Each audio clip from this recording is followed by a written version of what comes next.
All right, everybody. Thank you for a long overdue Mike's Movie Podcast. This is going to be a very interesting one because in this podcast, we are going to be discussing Ernest Goes to Africa. But due to a variety of factors, only one of us watched Ernest Goes to Africa, and that is myself. So who knows how much discussion we will actually be having on that particular topic. But you might be thinking to yourself, like, why are you watching Ernest Goes to Africa? Well, the enthusiasm for the adventures and misadventures of Ernest P. Worrell are well known amongst the three of us and for our audience at large. And, we're all about like free association here, stream of consciousness, and making some associations. And the reason why Ernest Goes to Africa was discussed is because I recently took my first overseas trip, which I think was Ernest Goes to Africa. Was that his first overseas trip as well? Anyway, but took my first overseas trip, which was to Kenya, and a lot there to discuss as well. So that's the theme. So that's kind of where we're at. That's where we're discussing, and let's just kind of like start with the regular check-in here. I'll start with you, Adam. How are you doing? Oh, I'm doing just fine. I would like to use my time to bring up updates on a previous Mike's Movie Podcast topic, that being Tar, because two different details about Tar have come to my attention, which, sidebar, has anyone had any thought about The Whale or Banshees of Inisherin as they came out? No, that's why they're worse movies than Tar. Two things that came up. One, you may remember in our episode, we talked about the dead stock pencil and she steals it from the guy. Someone else noticed the further detail that the particular pencil she steals from the guy is the same pencil on the cover of the Mahler record that she's copying for her cover of the performance, which when they're doing the photo shoot, she's holding the pencil prominently. And then she's like, maybe something a bit less mannered, which is funny because of the great lengths she's done to specifically copy the cover. The second, which is more pertinent, answers a question we had that we didn't really have a good answer for in the Tar episode, which is exactly what's going on that makes her throw up at the end when she's looking at the massage parlor sex slave people. And someone, my friend Freddie on Letterboxd, pointed out that when she goes up there, when she approaches the aquarium thing they're in and the way they're laid out is emulating her going up to conduct. Only in this situation, it's mirroring the fact that she uses that role to get sex from young people. Only now she's approaching a podium where that's all it is. There's no more semblance of whatever she's had deluded herself into thinking she really does, and that makes so much more sense for why she would be triggered and have a violent reaction. Like that one. Okay, well, this has gone off the rails. I'm going to go ahead and make the executive decision to we're just going to start over. Sometimes you do that in show business. When things don't go as planned, you put down the hammer and you start things over. No, I'm just kidding. Who are we kidding? I don't have the power to do that. This is Mike's Movie Podcast. You didn't ask me, but I'm doing great. And it's Saturday. I got my hat on. You're not at Starbucks. I'm not as I was earlier. I was at Starbucks doing a little grading. And as I told Mike, I caught up with an old friend and vintage camera footage icon, Matt Mority, aka Junebug, and so that was nice. And now I'm here with you guys. I don't have anything to say about Tar. I'm sorry. Yeah. I thought. No, I just wanted to bring it up as a follow up for a previous podcast. I do have a thing on Tar, and I'll actually just mention here too is that for this is actually what's special about this podcast is this is subscribers only here as well as what's being what have we set a price? You set the price. You should do it right now. What was this going to cost? Mike? Did you say that because you know I was blowing my load in that intro and you want me to kind of not overdo it since nobody's going to hear this? Because that's what I was just thinking. Anyway, because I was bringing out the big guns. No one but you was thinking that. So this is behind the scenes here. This is true podcast verite. is what we're doing That's right. right now. But this is the idea, like going in, like this is like just total like subscribers only, right? This is the golden. This is the Yeah. deep buried fan can, Metallica fan can grade. Yeah, this is exclusive content. I would say this is like basically what we're doing right here. This is like modern day camera footage, is what this is. Yeah. I don't know if I'm ready. Modern day camera footage. I wanted to say, actually, kind of just checking in, like Adam, on just you mentioned Tar. Good facts, good information there. Is it accurate to say that like in 2023, like Tar and Skinamarink are like the two like widespread releases that have like captured your imagination and like for like researching as well? Because that's I mean, those are the ones I saw the most times in a theater and probably talked about the most. Yeah. I mean, I did. If you ask me on my favorite movies of the year, Skinamarink is not on the top. Whatever. I just like because I don't think it's like a perfect success. Like I do like Everything Everywhere All at Once, which swept the Oscars. I think that is the other best movie of last year. But like it didn't. You are correct that it did not like have as much catnip for my broken brain as Skinamarink or Tar for very different reasons. got it. Yeah. And I watched Everything Everywhere at Once with my parents, with my dad and my stepmom, and it was funny. That's probably the first time I've been to the movie theater with my parents in probably 20 years. 15. Yeah. Wow. Well, do you have any memory of what the one 20 years ago would have been? That was like the last one. Fuck, I don't know. Yeah.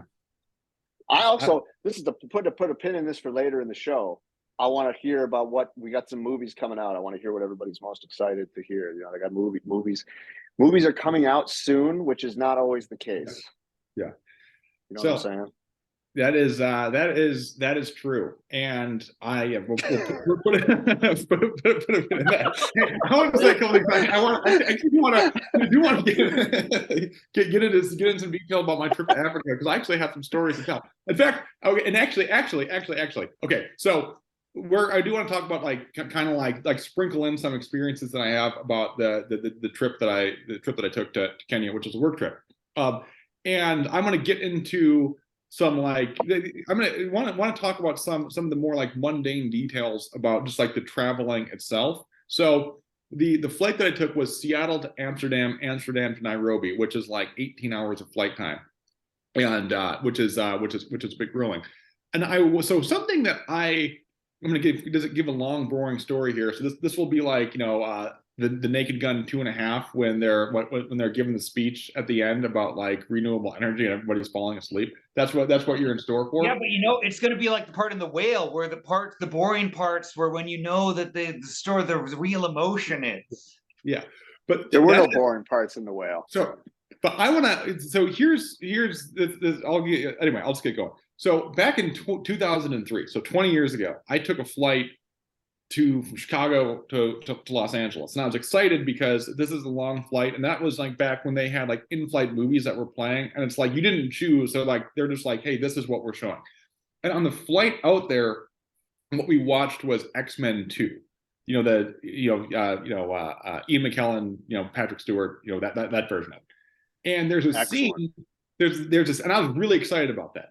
And there was a scene, when the X-Men, they're like flying their plane and whatnot, and they're like, oh no, like, hey, we're going down.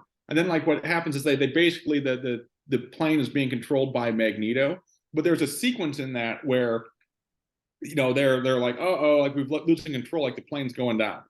And when I watched that on the plane, like that sequence where like there's the turbulence and like the plane is like out of control, it's just like completely cut out. It's like basically what happens is like everybody's on the plane, and then like next thing you know, it's like Magneto like holding the plane up and it's levitating, which I assume was cut out because like you don't want to like trigger people who have a fear of flying, and like they have no choice but to watch this or like have it being displayed. So I was like, okay, I think that makes sense on that one. So anyway, my assumption then is that when you're watching like movies that you have, because we were flying, it was a KLM flight, And so like Delta has like all sorts of movies that are showing. And I was like, okay, well, I'm guessing, and there are a lot of movies on there. So like, like Smile was on there, which, Smile is, fairly fairly graphic. And then Everything Everywhere All at Once was on there. So I'm thinking to myself, these movies are going to be these movies are going to be edited for like kind of mass consumption. But Everywhere All at Once, somebody a couple rows ahead was watching that, and there's that scene when they are in the hallway when the daughter shows up, and like she like turns like batons into dildos, and that wasn't edited out at all. Like that's just like on a plane. I think that movie's PG-13. Is that movie R? I don't think there's anything they would have to edit out of that movie. Yeah, we can look that one up. My related story to what you're talking about is it's weirdly true even now when you're choosing what you watch, like you're talking about. You're no longer, it's not the old school style where you have no choice. Even now, if you're like going through and being like, this is what I picked to watch. If there is plane trauma, it's cut out. Because one time I chose to watch the Liam Neeson movie The Gray, where he's fighting the wolves. Yeah. And the inciting event of that movie is an insane plane crash. And I'd seen it before. I knew, which is why I picked it. I was like, how much of this fucking plane crash are they going to have on the Delta flight? They had zero. He gets on, they go like, have a seat, sir. Hard cut to, he's in the woods. You see like a fire in the background. It's like, there's like no contact, like not even like walking away from the wreckage. Like there's like some smoke in the background and he's just like stuck there. And you're like, well, okay, I guess if you didn't know, you'd just be like, well, they got on the plane, they landed, there was a fire, and they walked away into the woods for no reason. Yeah. So I guess like, and so we're in an era where like anything goes on the planes, but like except for plane crashes. Yeah. And I bet if there was a movie that had like a hard penis ejaculating or something, maybe that would get cut out. But even I've seen some pretty graphic sex scenes unedited on airplanes, so I don't think they care about that either. I really think it's like things that will make people be like, oh, plane. So like the beginning of like the opening scenes of Antichrist would be, well, there's no ejaculation. That probably is exactly what I'm talking about. Where they'd be like, well, maybe we'll just show the baby. We don't need to see the fucking. So anyway, that's I guess that's the story that I had that relates to Everything Everywhere All at Once. I will say about that movie real quick is in that scene. So the daughter, she's dressed up as a golfer and she's wearing a glove on her right hand, which means that she is a left-handed golfer. But the club that she has is a right-handed club, and I just have to give that movie one cheeseburger for that. This is the Mike content we're all here for. This is already like a golden. This is gold tier. You got 18 hours of flight time. What did you watch on those flights? So this is a very good question, and it kind of gets into my current mental state when I'm traveling. Is that I like something like clicked in my brain over the last couple of years, where I just cannot concentrate on anything when I'm on a plane. And it used to be something where I'd like, oh, this is great. I'm going to get on a plane, and I'm going to do some reading. I'm going to read a book. I'm going to find out what adventures Jack Reacher is getting into, and like what injustices he is ruthlessly writing. But like now, like I was on that, so flight there, flight back, like I just didn't have the mental focus to watch anything. So I did not watch anything. I listened to like parts of some podcast, but it was just basically a combination of trying my best to sleep and like listening to like the same music that I had on Spotify. So was it a missed opportunity to watch the movies? Potentially, but I was just like, because I mean, part of it is that, I mean, the flights too, there's a bit of a funkiness to them, right? So I, like my flight back from Nairobi, for example, like left at like midnight local time. And then it's this combination of just like being like tired and just like kind of cramped on the plane, just didn't do it. So I don't know if Evan and Adam, like if you have that same experience, or if you're like, hey, I'm in a movie, this is prime time for me to take in some mise en scène. No, I for sure never watch anything I haven't seen and care about. I either Right. rewatch something I want that's like casual viewing, or something I know will be stupid. I think one of the last movies I vividly remember really having a good time on a plane was How to Be a Latin Lover, the Adam Sandler production house movie where the guy that plays the grandma and the gardener in Jack and Jill has his own movie about being a horny Mexican guy. And I was like, this is perfect. This is exactly what I'm ready for on a plane. This is the level of attention and like whatever, like maybe like, we'll say 8 to 10 year old reading level, and like the kind of thing where you can fall asleep for half an hour and it won't matter. You'll still understand everything perfectly. So yes, I know what you're talking about, but I just choose around that limitation when I'm on a plane. Yeah, that is a good approach that I hadn't thought of. Like whenever I watch a movie, I do like want to get like intensely focused on it. But like using it for like rewatch purposes is good. And another thing that not everybody knows is, for reasons that don't make any sense, the licensing fees for any media, be it a movie or music or whatever on an airplane, are astronomically more than anything else. Like if one person listens to like one song on an airplane, that artist gets like $20 when they get like 0.00002 cents on like any actual streaming service. So I also like to support the arts by like just having as much shit running, because I know that they pay way more money than makes any sense. Presumably from all the government bailout money that keeps the airlines going, they just funnel back. That's the most public arts funding we have in America, is government bailouts to the airlines going to them overpaying for movies and music licensing. No, I want to say just about this podcast so far. Like maybe like we need to like change the focus here and like not have it be about like particular movies, because I feel like It's we're about like life. yeah yeah It's kind of a show about nothing, like Seinfeld. yeah. I'm thinking about maybe like we could also like kind of go into like self-improvement territory as well, and like we can talk about like prioritization and like how to really structure our days to achieve our goals. Or we'll get into like doing ayahuasca and having vision quests, and Evan will have like face paint. Yeah. So I But think Sidebar, just so that Mike doesn't have to only talk about Africa. I wanted to bring up, related to something in the group text. Evan, I wanted to circle back and see what your current thoughts versus historical thoughts on Jordan Peterson are. And speaking of self-improvement.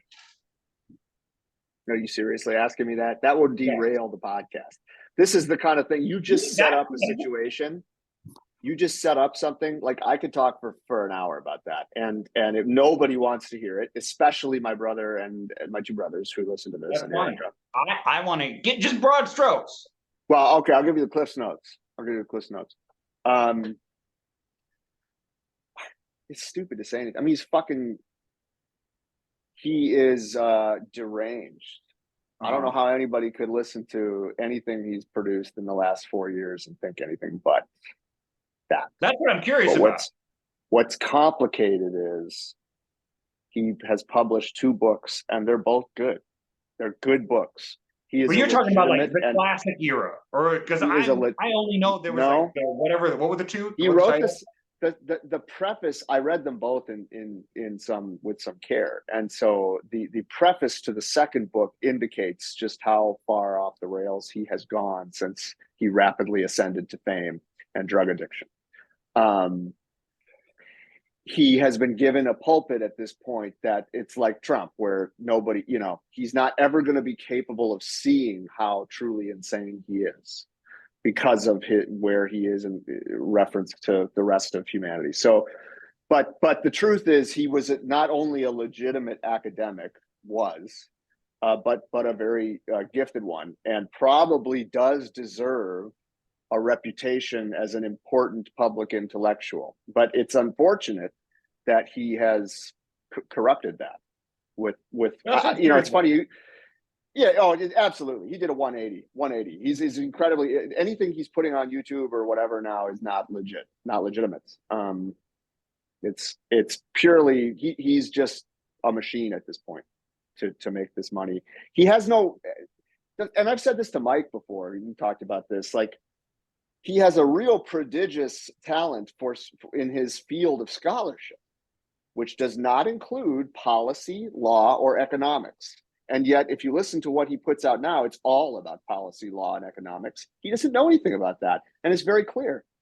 You know, that's that's more of the you shit that I guys study. having a movie podcast, which has worked out splendidly for everybody. Wait, what about us having a movie? I was saying that, like, having a rise to fame based in an area of research where you do not have a history of scholarship is you guys having Mike's Movie Podcast. And that's worked out wonderfully for everybody involved. That's why we brought you on. Yeah. As the token expert. But this so is the short. I was going to say you feel the same way as anybody now, but do you still have a respect for the original books that brought him to public attention in the first place? Anybody should watch. It's unfortunate because most people now are going to see that, and they're either going to be bait for it, which are the uneducated blue collar white males, or they're going to be like, well, this guy's a fucking moron. Like, why would I listen to anything he says? And it's unfortunate because the lectures that he was posting from his time as a professor are quite good. I mean, like, it's an unpacking of the cultural mythological roots of some of the most basic ideas and stories. He did that better than anybody I've ever seen. Like his lectures on the Bible and very good on Dostoevsky. So that's all rotted now. He's corrupted it. But yeah, anyway, don't get me started. No, that was great. That was really, I just kind of, because what I'm curious about is I know there are many people, not just you and your brothers, I don't even know if it's all three or not, that like got something out of the books and lectures. And now when you see all this stuff, I'm just kind of curious, like, does he have any people that like sincerely are fans of like what he's presenting now? Like, because it seems like only people that are like, well, he had these things, which is what got my attention. I like those, and now he's just kind of fucking off being. No, he's so there's two kinds of consumers of Jordan Peterson, right? So there's the minority consumer group, which I think I am in and my brother is in, which are, we recognize the value and we are curious and intrigued by the public response. And then there's the mass consumer who is empowered and almost getting a high out of this, what is essentially this kind of like incel apologist shit, where they're making it feel they're feeling okay. It's okay to have prejudiced beliefs and to have vengeful, angry feelings toward the perpetrators and this large Big Brother government system that he has imagined. Again, I mean, there is some evidence for, like, it's not totally untrue, but like the thing I always, from an intellectual standpoint, what I always disagreed with Jordan Peterson about what he was at his best when he was explaining to people how to live a good life. Very practical, uncontroversial shit. However, even before he went nuts, his lectures, his style, his emotion betrayed a sense of like abject terror inside of him that I think suggests to me that he doesn't really understand what he's talking about. He lives in fear of this Red Dawn scenario. And I think he's taken that to the extreme now, and he's realized he can make a shitload of money selling commentary as a brilliant intellectual on, well, this is what, this is the Stalinization of the West. Evan, so I want to make a comment and let me know, like, if I'm missing anything here, like the extent that you agree with this. But I know that his book, what was like 4 or 5 years ago, that came out, like, 12 Rules for Life, An Antidote to Chaos, I believe was the subtitle, An Antidote to Chaos. And I feel like that book came out when that was like kind of like at the tail end of him as like a serious public intellectual that had, I think that also overlapped when he was also, because I know that when he really got his mainstream attention, that a lot of what fueled that was his objection to like some like free speech laws in Canada and whatnot. But I feel like there is some overlap between when he, got out of his lane and when he was still like a serious like public intellectual on that one. But like that subtitle there, like an antidote to chaos, that does like imply a lot of fear of like, things are on the verge of like total collapse. Which is ironic because he himself is more of a Jungian scholar. And the big thing with Carl Jung, why he is the true, like, probably the most impactful public intellectual of the last 100 years, is because he fully understood and formalized the importance of not creating this war between good and evil, between chaos and harmony. And Jordan Peterson lectures about that. He knows Carl Jung better than anybody. There is no black and white. You are both. You need chaos and you need harmony. Jung is the one that put that in our understanding. And that's what I mean. Peterson himself seems to not understand that. He lectures on it. He understands it intellectually. But so anyway, that's my 2 cents. I again apologize because anybody listening to like the 3 people who listen are going to have to turn this part off. Like they don't want to hear this. Ooh, we had Hey, I had a good time. You know what? Thank you for indulging me. You know what though? You gotta have your, like, as Jordan Peterson might say, like you gotta clean your room before you can play your video games. And like for the and our video game is Mike going to Africa. Yeah. But he also says don't bother kids when they're skateboarding. Let them explore that chaos. Let them explore that risk and danger. It's brilliant. I mean, it's a really good book. That first 12 is good. The second is too, but the first one is, that's good. Anyway, so Mike went to Africa. We should tell the story of the genesis of this podcast, which is that we were going to do a show. We actually have a backlog, right? So we were supposed to do the Brendan Fraser shit. Now that's kind of like gone to the back burner. Once we don't do a show for a month, I have no interest in doing it. Always. Anytime we wait a month, I don't care anymore about whatever we were talking about. Well, I wanted to do, Monkey Bone, whatever it was. But Adam, you've still never seen The Shawshank Redemption? Correct. So did you know that for a long period of time, I assumed that The Shawshank Redemption was the sequel to The Shawshank? To the what? To the Shawshank. I just assumed that like The Shawshank Redemption was a sequel. Oh, like because there is no thing called The Shawshank, right? You're just saying that you were like, I got to see the first one before I see. That's right. Yeah, got to see like what are they like being redempted from? So how do you the thing too is like I do like want to get into some like do want to talk about my trip, but I do have a question, just kind of a movie question here as well. Is how do you feel like when you're like, hey, have you seen this movie? And you're like, no, I haven't seen this movie. And their response is like, you haven't seen this movie? Because I love that. I love it when people do that to me. It feels good. It makes me want to see the movie. I just love it, like to have that response. Yeah, I think it's good too. I think that's also good to make people feel like they're doing something wrong. And I think I think you want to do that, but like in kind of like subtle roundabout ways. And like if you can do that, I think you're being a good person. But like Adam, like when I'm actually Adam though, I'm really curious about how you handle that one, because I feel like in some ways like you're like you have an energetic and good-natured level of like disagreeableness that like I am trying to it's not good. It's not always good natured. I mean, let's say, and I don't. But I don't offend him. For me, I'm having fun when it happens. Yeah, but you're angry. You're angry. If somebody like if Adam meets, this is the thing. This is when I learned about Adam. It's like you don't mess with him when it comes to this shit, right? So like, you were telling me a story about like some stupid ass kid, right, that you worked with who was like 22. Oh, yeah, I've brought him up multiple times. Someday he's gonna find this, and that will really be a fun day at work. And he likes movies. And instead of nurturing and supporting him. Here's the fucking thing. Anyone that likes movies, we got something to talk about. I work with people that like are just totally normal, basic people, but they're like, yeah, I watched The Sopranos. I can talk to them about The Sopranos. That's anything. This fucking guy has chosen movie guy as an identity, but it's false. And that's the problem. There are people that are like, I'm not. There's people that will literally be like, I'm not into movies, but I saw, whatever. They'll be like, whatever the new Adam Sandler movie, and I'll talk to them for an hour and have a great time. The fact that this guy comes from the place of like, this is an identity I've chosen, and as soon as you touch it, it dissolves into nothing. That's the problem. It has nothing to do with that. And what does that say about your identity, Adam? That I love movies, that I would love to talk about them, and that's what we're going to talk about. You don't love them. Shut the fuck up. You don't love movies. Mike, Yeah, let me tell you a story.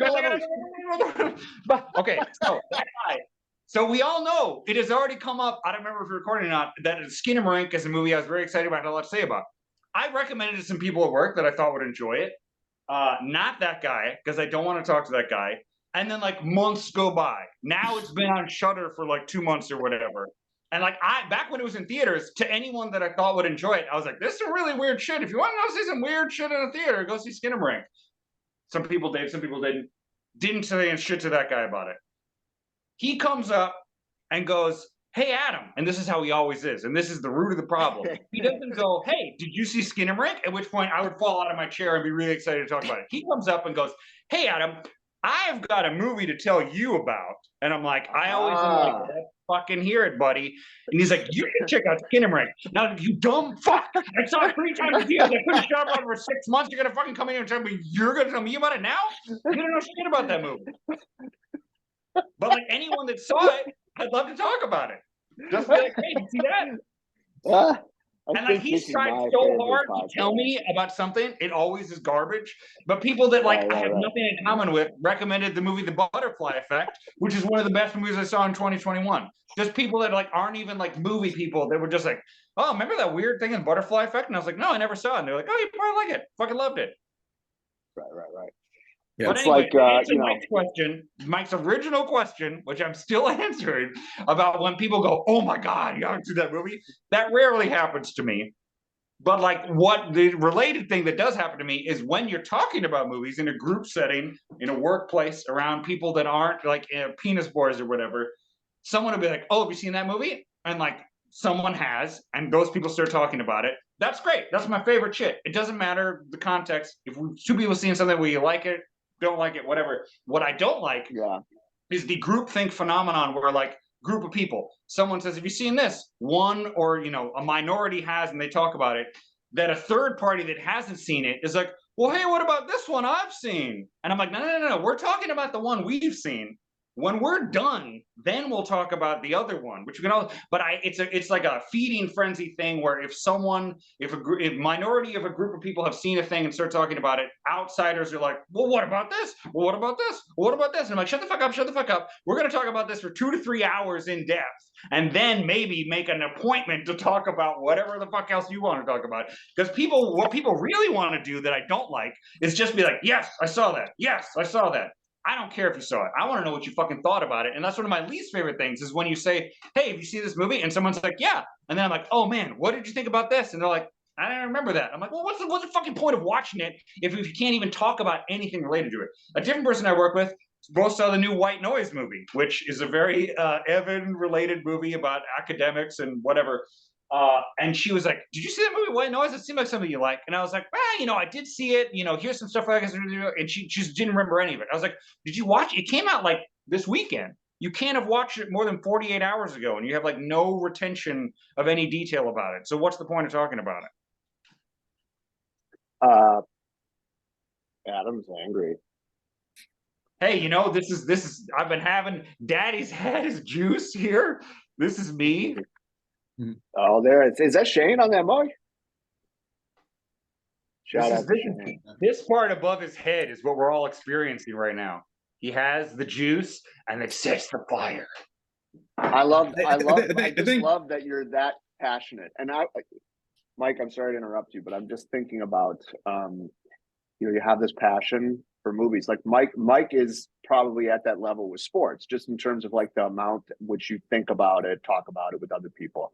So I'm curious, like if this Mike were in the same spot, right? So like if Mike, you're working with a youngster, thinks he knows a lot about sports. I guess I'm kind of like this sometimes. Yeah. Sometimes I come up to Mike with stupid ass questions or things like that, where it's like, dude, I saw this game, I'm going to tell you. And Mike already knows everything. And he does not react the way Adam does. He instead embraces me, he nurtures me. I got no time for that. I will say, I want to say, like, I think Adam, I think an area where like you like using sports, like using movies. I think an area where like you and I like have the same like visceral kind of like reaction. For me with sports, there is something like when people will say something with like absolute like certainty and conviction, and like kind of like, hey, I'm a sports person, I know what I'm talking about, but that's like factually incorrect. and whatnot. Like that, Yeah. like those are the types Like of me. things where it's like, yeah, like what you're saying is wrong. So like if somebody's like, well, you know, it's like to get like to the rules of baseball, for example, like in order for a closer, in order for a closer to get a save, it has to be a save situation when they enter the game. They can't create a save situation. So I won't go into the specifics of what I mean, but I've talked to some people and they're like, oh yeah, well this pitcher here, it's like he's bad, and like he gets more saves than he should because he gives up runs in the ninth inning. And I'm like, that's not how the rule works. That's not how the stat works. And like those types of things. Now, of course, like the way that I handle them is just politely being like, yeah, oh, yeah, well, or maybe if I'm feeling assertive, I'll be like, well, maybe I can tell you a little bit more about the rule here, and it's like kind of be like John Ritter in Real Men style is how I'd handle it. But I do have the same thing of like if you're gonna be like having conviction and like certainty about something that's just like factually incorrect, like I do find that to be grating. At the same time, there are like I have had great conversations with people who don't really know anything or like don't know much about sports, but they have a genuine curiosity, and it's like like tell me more about it. And like that, yeah, I mean like like with you with movies, Adam, like I'll talk about that all day long, of like it's like genuine curiosity. I want to learn more, like want to hear my thoughts about it. But it is that, again, to tie it together, it is that whole like maybe arrogance is the wrong word, but this feeling of like I know what I'm talking about. And it's like, yeah, maybe naivete. Yeah. Well, and I just want to say that Mike's impression crystallized for me what I think the core difference here is.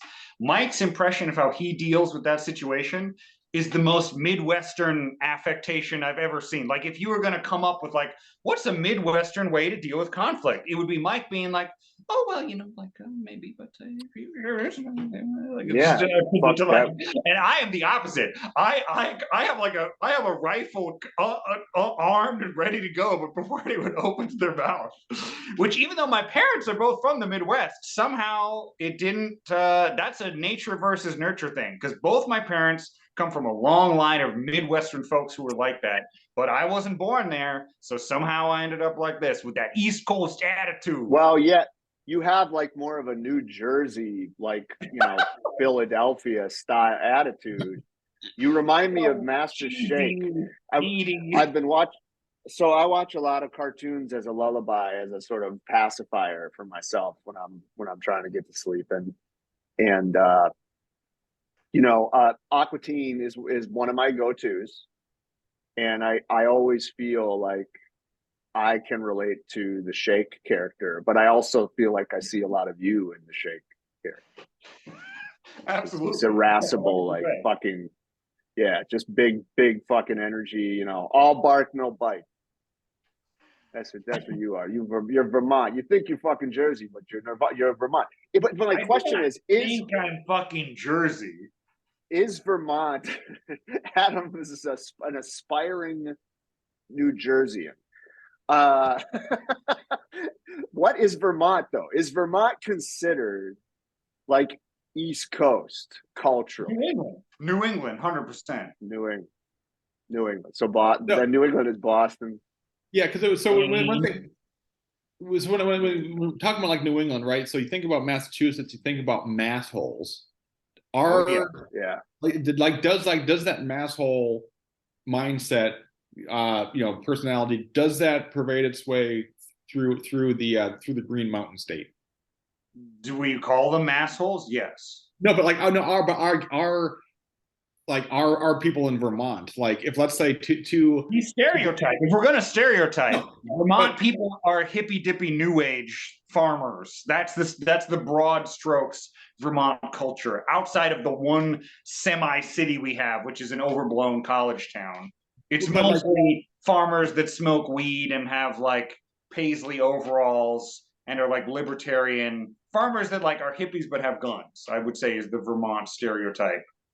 But to the uninitiated, would it be possible for somebody from, say, like New Mexico to meet somebody from Vermont and be like, oh, that person's a masshole?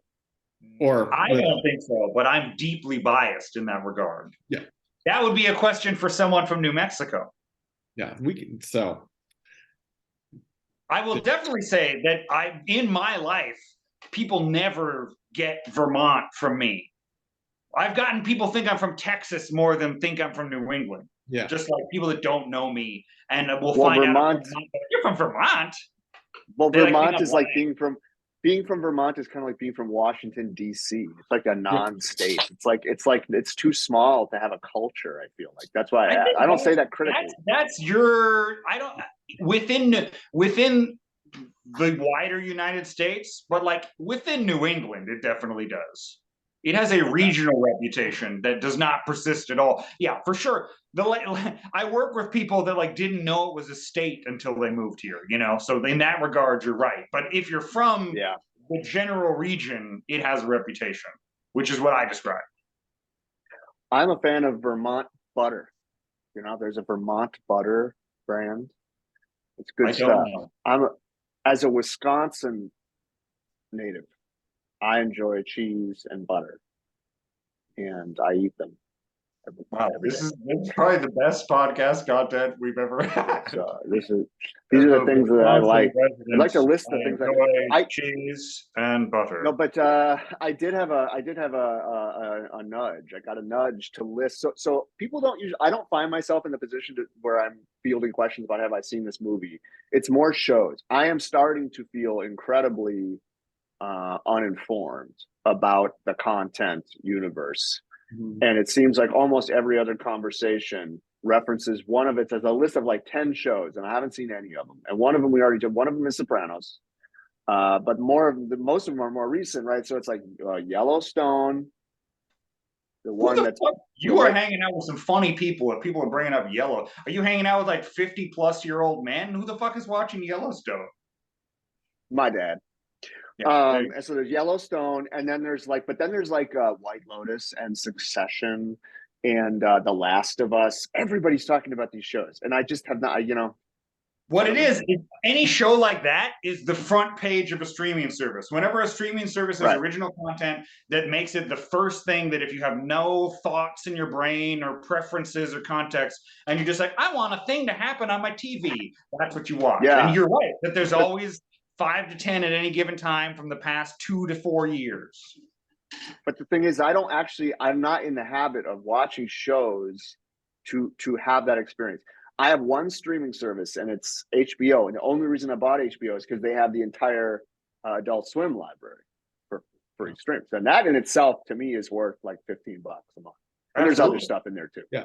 But also, we're old. Old people traditionally don't get into new stuff. We're past being like, I want to know what's new. We're like, I want the comfort of the cartoons I like 50 years ago. Yes. Well, yeah, as somebody who who rewatches the Simpsons from 3 to 8, I can definitely relate to that. I think with Evan, like for TV shows, I think that I have it in me to watch. I'm going to say like 2 seasons of like TV show like per year for new stuff. And what I mean by that is like over the last 5 years, like notable examples, the like the People versus O.J. Simpson, when that one came out, really liked that one a lot.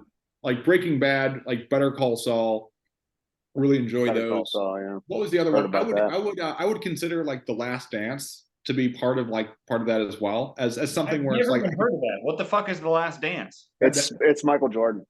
It's Bulls, Chicago Bulls. Yeah. That is the one. That's the one I watched. That's the one where I made an exception and broke my routine to say like I'm going to sit down and watch The Last Dance every night for the next 10 nights, and that is an exception. That's the only time in the last like 4 years. Yeah, I feel like that. I mean, and I feel just as far as like documentaries are concerned, like that is. I mean, without hyperbole, I think that was an all-time great documentary series. Yeah, for sure. Speaking of that, do either of you have thoughts about the new Ben Affleck Air Jordan movie, the Nike Air thing? Of course, Adam does. Physically could not care less. Why? That's an important cultural. It's an important cultural tale. Any dramatization of like a company, like the BlackBerry movie with the guy from Always Sunny, I'm just like.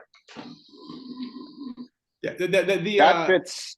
Yeah, okay, that fits. You want to hear about crazy? Sorry for yeah. Go ahead. Sorry for cutting you off. Yeah, I was going to say like for the Air Jordan movie, like that to me seems like an advertisement for like Nike, where it's like Nike, That's what it feels like. I mean, I think it is an interesting story, but it does, like, from watching the advertisement, it seems like.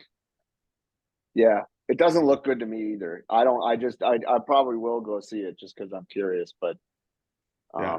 I listened to them talk about it on the. I told Mike, I'm the kind of guy that just ingests pretty much what everybody else are ingesting, with the exception of streaming shows on TV. But like, I'll just listen to the number one or two podcast just because I feel like whatever. Yeah. So I listen to a lot of Bill What is it? Simmons work, Bill Oh, Simmons podcast, Yeah. and some of his related stuff with the rewatchables, which is a commendable movie podcast. But the Bill Simmons had he had Ben Affleck and Matt Damon on there talking about Air, and I found myself getting a little annoyed with Ben Affleck, not so much Matt Damon. Anyway, for what it's worth. But listen, I'm going into Ahab mode, guys. I'm gonna peace out. And well, that's great. Now we give Mike a break. Mike has so far gotten to the flight to Africa. Right, we Mike- haven't even started.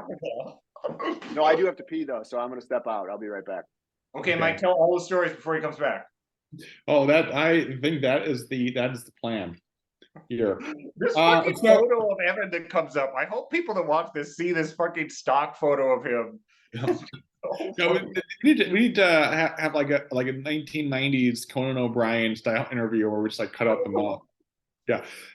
I was gonna say, I'm just trying to think of like what movie conversations we can sandwich in here on this one. Have we talked about Skinamarink at all, or I think I talked about it so much for so long. I don't remember who I said what to. Have you seen it now? I don't remember if you'd seen it last time. Yeah, so I saw it at the Grand Illusion. I saw it at the Grand Illusion. Oh, yes, I do remember. We texted about it. I don't know if we talked about it. Yeah, so I saw that, and I feel like that was a really good setting, like the ideal theater in Seattle to watch. It feels like it's as old as the movie is set, that is broken down, and like you might get lost and stuck there.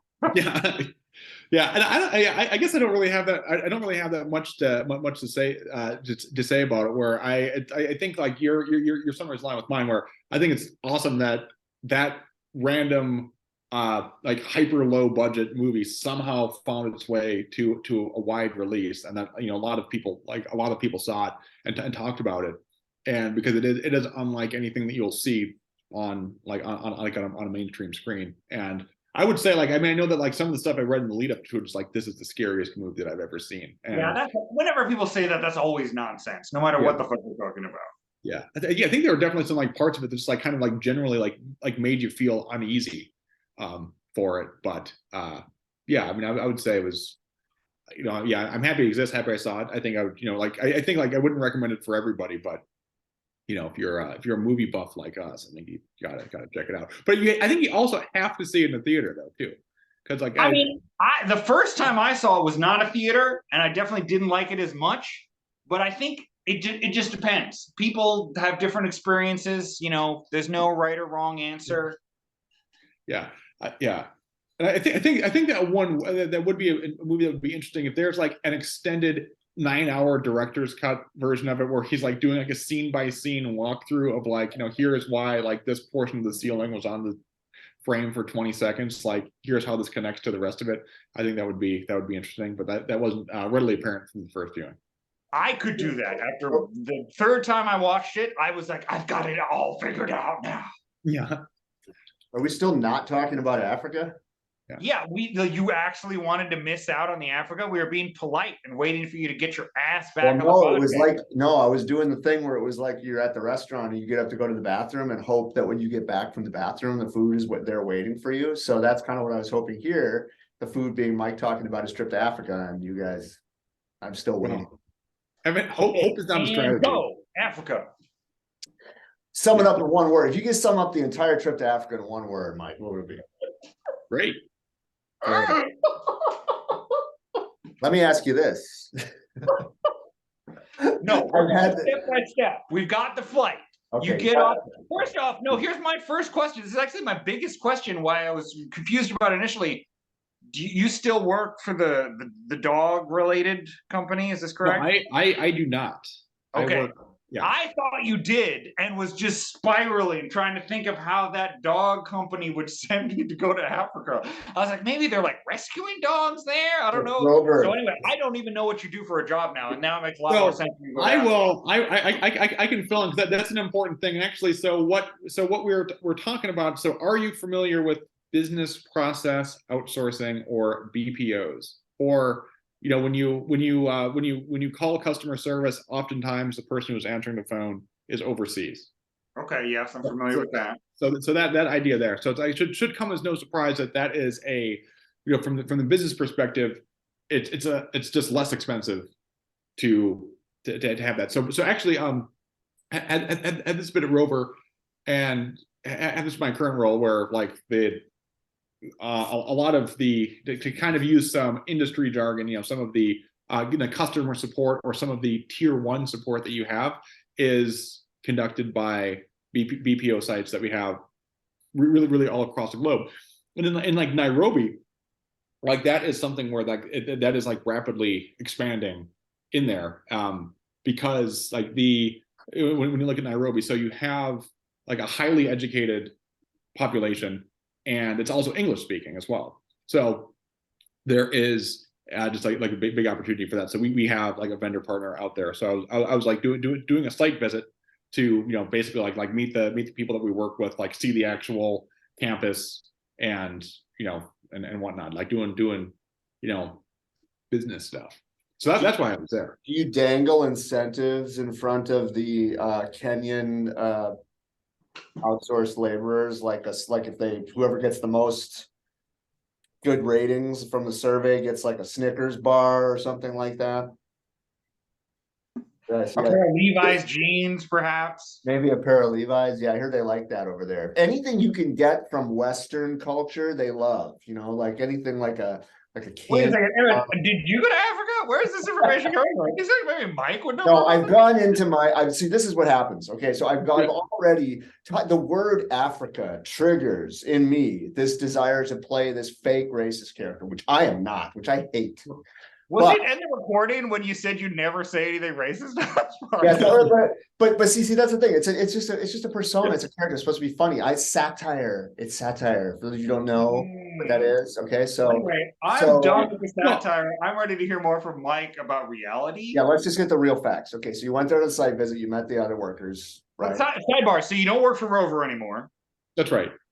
So what do you? What you yeah, the name of the company? But Instacart. what does the company you work for do now? Yeah, Instacart is the company that I work for. Oh, okay. So I'm in the gig economy space, baby. The views on this podcast definitely do represent those of the University of North Carolina, where I work. I am an ambassador. And also the University of Vermont Health Center, and the University of Vermont Health Network System, and the University of Vermont and campus in general. The Board of Regents. Cultural ambassadors. Mm-hmm. Anyway, Mike, so what kinds of activities did you do? So there was the activities, and there was like the standard like work stuff of like going to the campus, like meeting the team, like meeting other people at other campaigns, because like Instacart is not the only company that has like relationships with the vendor. There are other companies that have like customer service and whatnot there, and so like there's kind of like I won't bore everybody like with the standard business stuff. In terms of like what was being done like on the trip itself.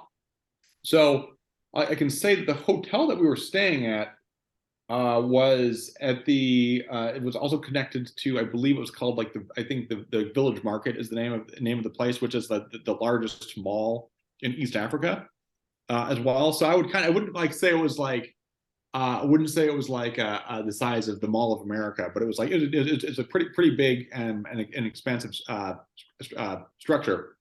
And so actually, I mean, spend like in terms of like before, like we would actually go to the site. Like there was a fair amount of times like kind of like spent like walking around, kind of exploring there. I will say they did have a bowling alley, which is cool, so I did go bowling one night, and that was fun. How'd you do? What was your score? I think I got like I'd have to look this up. I think I got like a 129, like 130 on one of them. So like one of the games I was rolling pretty good.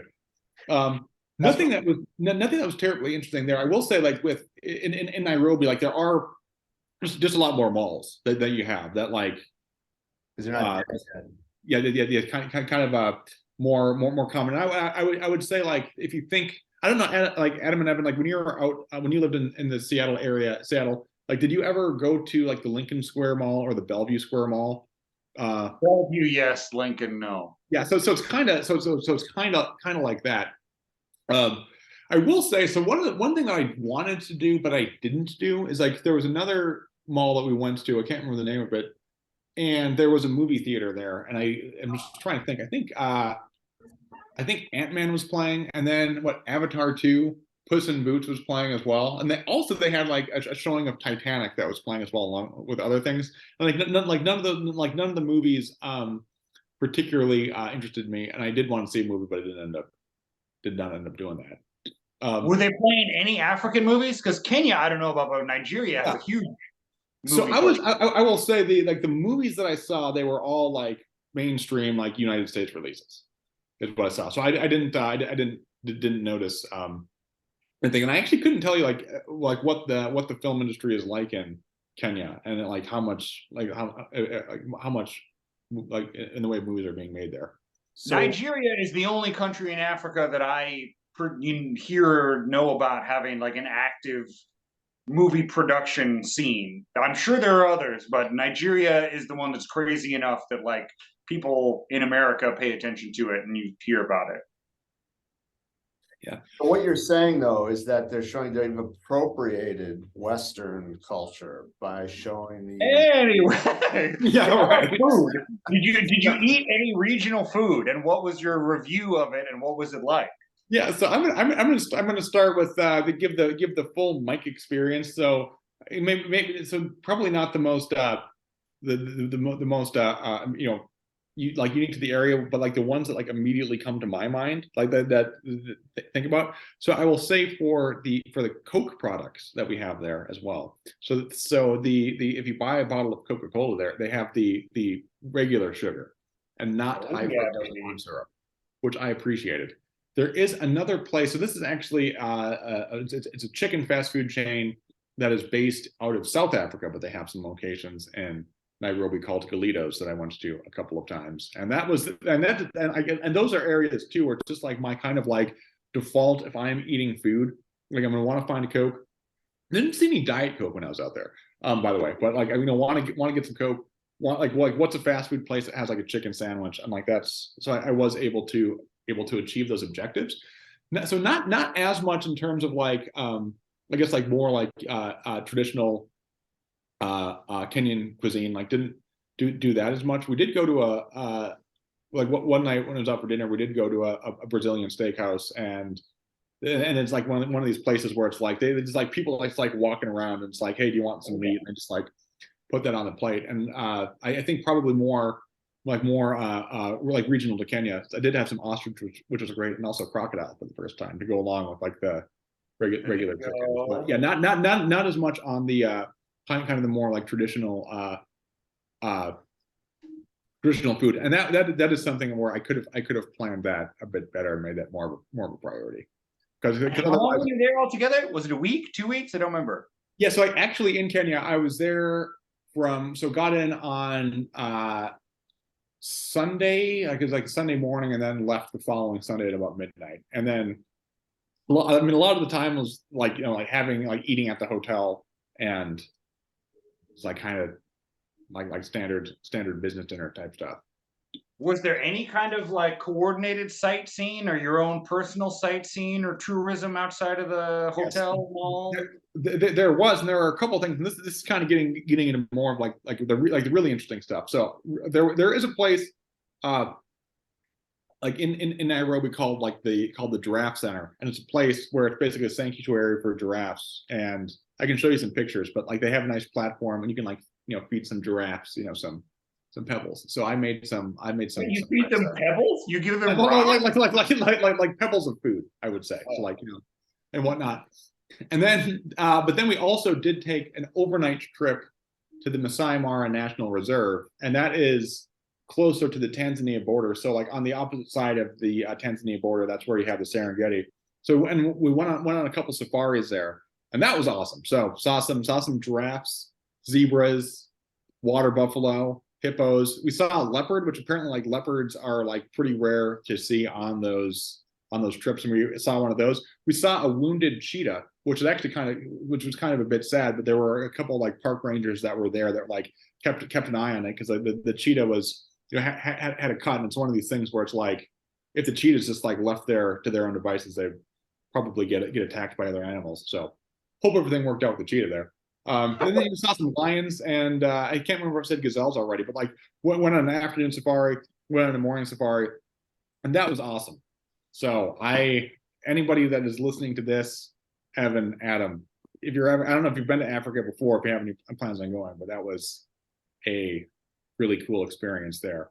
I mean, and as for the city itself, like, so we didn't like, it's not like we went to like downtown Nairobi and we're like walking around and seeing the neighborhood, but just and like getting from place to place, we did, you know, like drive around and see a lot of the city. And I mean, this is a bit of a clumsy comparison, but it did in some respects remind me of a little bit when we're talking about like the rapid amount of development that's happening, like reminded me a bit of like Seattle in the sense that you can see that there are a lot of new buildings, a lot of stuff going up, and like Nairobi is like rapidly expanding, and like you're kind of like driving around and you're looking, it looked like, especially when you kind of get into the more like business district downtown areas where it seemed like 70-80% of the buildings that they had were new. So anyway, I hope that this content here, this is the good stuff, people enjoying Yeah, it. no, because I don't know shit about it. I don't even know. Do you even know a ballpark population for Nairobi? I have no clue. So I think it's like 4 million. So it's just look, it's funny. I was just thinking and looking that up. Did you know that no city in Kenya makes the top 10 biggest cities in Africa? I did not know that. I was checking to see if Nairobi was the biggest city in Africa. It's not even close. It's not even close. You know, can I actually tie this back real quick to Ernest Goes to Africa, which I watched last night. Is that I can't remember. So there was a bit of dialogue where I can't remember the larger conversation here, but Ernest said, I can't remember if it was Ernest who said this or his love interest Renee, but there was a comment that was, I think it was Ernest who said something about like, you know, a New York minute, which was referenced, and then Renee said Nairobi minute. And was the implication that a Nairobi minute is faster or slower than a New York minute? I think commensurate. Or why would that be? Why would it be slower? Yeah. I'll tell you. Sidebar related to Evan saying it has to be slower. I recently rewatched Bernie Mac. It's either the Kings of Comedy set or one of the iconic Bernie Mac sets. And I just wanted to have a moment to reflect on one of my favorite Bernie Mac bits is not even a joke. He's talking about differences between black people and white people. And he's talking about he goes, and I'm not going to do the voice, but he's like, you know, when you're at work and you're black, when we go on break, we break, and the audience erupts. And it's like, I am like loving it. And literally all he goes is like, when we break, we break. And I'm like, this is the best comedy I've ever seen. But I imagine that's the kind of thing that makes Evan think the Nairobi minute is long. I'm not gonna do what I'm supposed to do here. I'm already. I just did it. I brought up where you and I get those ideas. Best case scenario. The ideas are from black comedians. That's absolutely. There's a whole well-known joke about BPT. We all know about BPT. I don't have any personal experience with it. You know, I would say as a teacher of college students, that, you know, I would like, you know, it would be funny if there were a correlation. The truth is, like, half the students are late, so it's not really attributable to white or black, whatever. It's just they're just fucking deadbeats. Zoomers, that's the real problem. Generation zombies. And I'm speaking on behalf of the University of we're shooting this podcast at North Carolina, and if you could hear there's music across the street, I live right across from the fraternity clusters, and now the thing is, all the fraternities listen to what our dads listen to in college. That is what's cool. Led I've Zeppelin. noticed that. I can't remember if we talked about this before. It shocks me that classic rock is just never moving forward. The 70s, 80s classic rock is just rock forever now. So Yep. yeah, so here's on that point. This is something I thought about as well. So a couple of things. First of all, I feel like classic rock is its own. We may have discussed this already here, but like is like its own genre. It's like kind of like it's like it's not necessarily bound by time. Like classic rock is like a genre and like a sound in itself. It's more of a sound. It's just like a background sound that if you're having a barbecue, it's just there, you know. Yeah. But the what songs are being like played? Is it like ELO? Like are we maybe if you're lucky. I'm trying to figure out right now. Yeah. Or they just turned it down. They heard us talking about it. They're listening live to the podcast on a different speaker. Right. Oh, related to you guys and classic rock, and you may remember another really good. If anyone wants to circle back to a classic Mike's Movie podcast, the Baby Driver episode where you guys are talking about the music of Baby Driver reminds me. Have either of you watched the preview? And I'm fucking up because they changed the title. The new Ari Aster movie with Joaquin Phoenix. It was going to be called Disappointment Boulevard, but they changed the name at the last minute to like Harold Has a Bad Time or something. Have either of you watched this trailer? But I like that title. Anything called Harold Has a Bad Time, I'm getting it wrong. It's something like that. It was originally going to be called Disappointment Boulevard, but I think they must have thought that people were going to make too many dumb puns saying it was a bad movie when it came out. But anyway, the new Ari Aster movie with Joaquin Phoenix has a trailer set to a song. And this is me fucking up. This is me being other people to me about stuff. What's the classic rock band where there's like the lady in the diner in front of the city and she's holding a tray up? Oh, are you thinking about Supertramp? Yeah. Yeah, it's a Supertramp song that I totally know, but like never have chosen to listen to besides when it's on the radio. And I have a mental disease where they put that in a movie trailer, and all of a sudden I'm like, I love this song now. When like I didn't ever give a fuck when it was on the radio. And I know that's a band that people like, and that Nick Johnson has been like, actually, Supertramp's really good. You should get into this. And I'd be like, yeah, don't care. But then like it puts in this fucking Joaquin Phoenix Ari Aster trailer, and I'm like, ooh, I like this song. Maybe I'm gonna get into Supertramp. And I'm just sharing that as an embarrassing mental problem. Also, because I know you guys don't like it when something lifts up a notch, because it's not a hit. It's like not one of whatever. I forget what the Supertramp hits are. I'm totally ignorant. It's not like whatever the big ones are. And I remember you guys really being bothered by Baby Driver having like non-single classic rock songs, being like, who do these people think they are playing these songs? These people think they're cool. I'm the one who knows Supertramp. I barely remember any. This is scary because like I know we watched the movie and did the podcast, but I don't remember a goddamn thing about that movie. I don't even remember. You remember what you're talking about, Mike? I don't.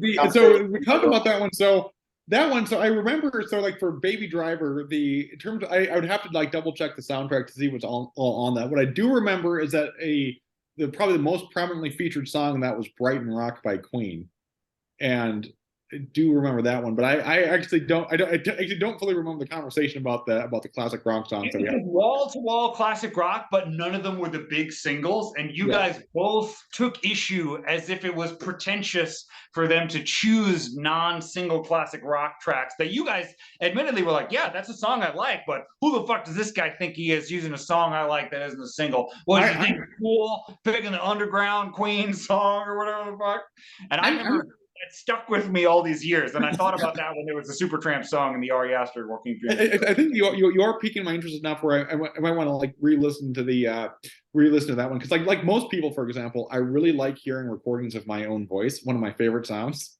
But also, I would be interested because I can see I can feel what you're saying, like watching something like Baby Driver, because I know that at the time, you know what it might have been, that now that I'm thinking this through here, I feel like I was probably like either directly or vicariously complaining about the soundtrack to Martin Scorsese movies, which I feel like he has a lot of movies in there, and I feel like his musical choices are a bit too on the nose.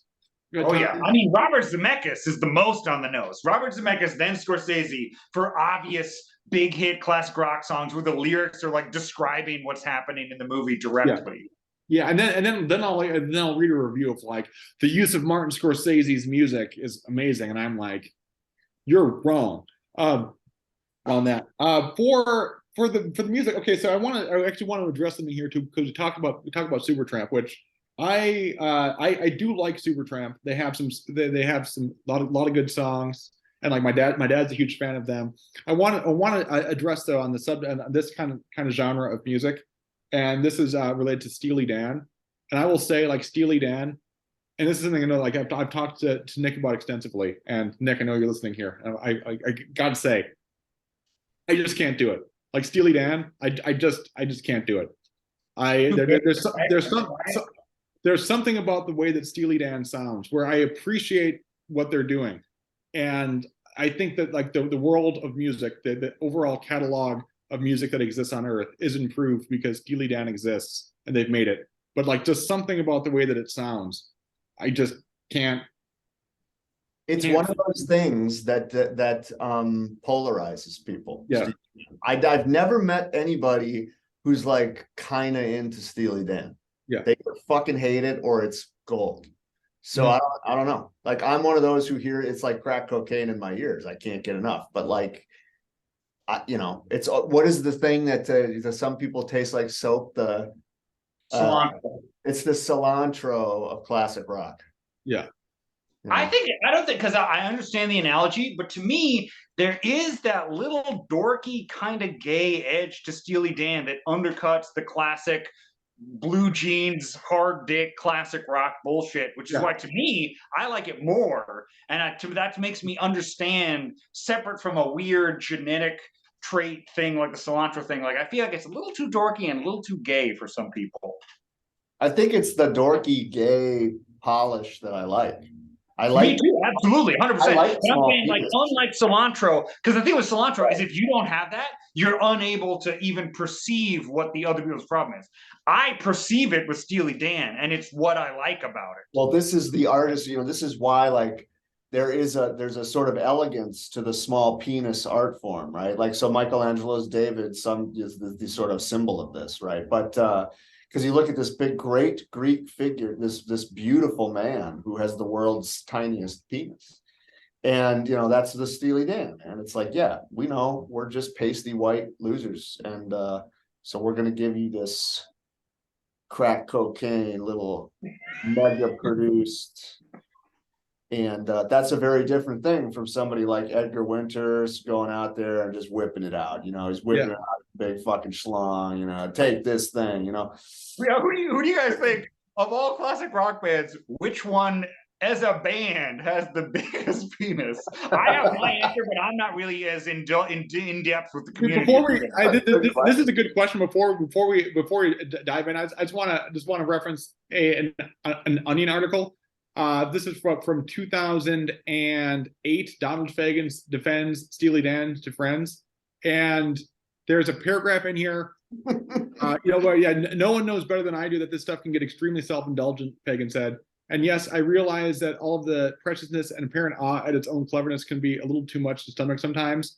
And then the final sentence, I think, actually kind of captures the essence of what I'm getting at. It's like, hell, some of Gaucho is even too goddamn smooth for me. And I think that's kind of that's like the smoothness of it. Is there something about it which is just a little gay?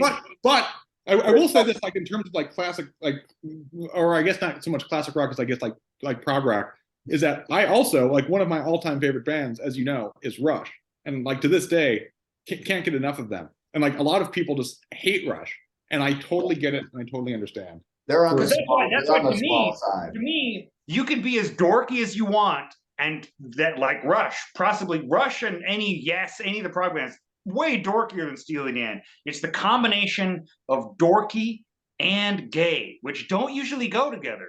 Usually when you have gay, it's something stylish and not at all dorky. So it's the combination of those two that I think makes Steely Dan a hard pill to swallow for some of the more heterosexual classic rock bands. But I want to know more about which band has the biggest penis.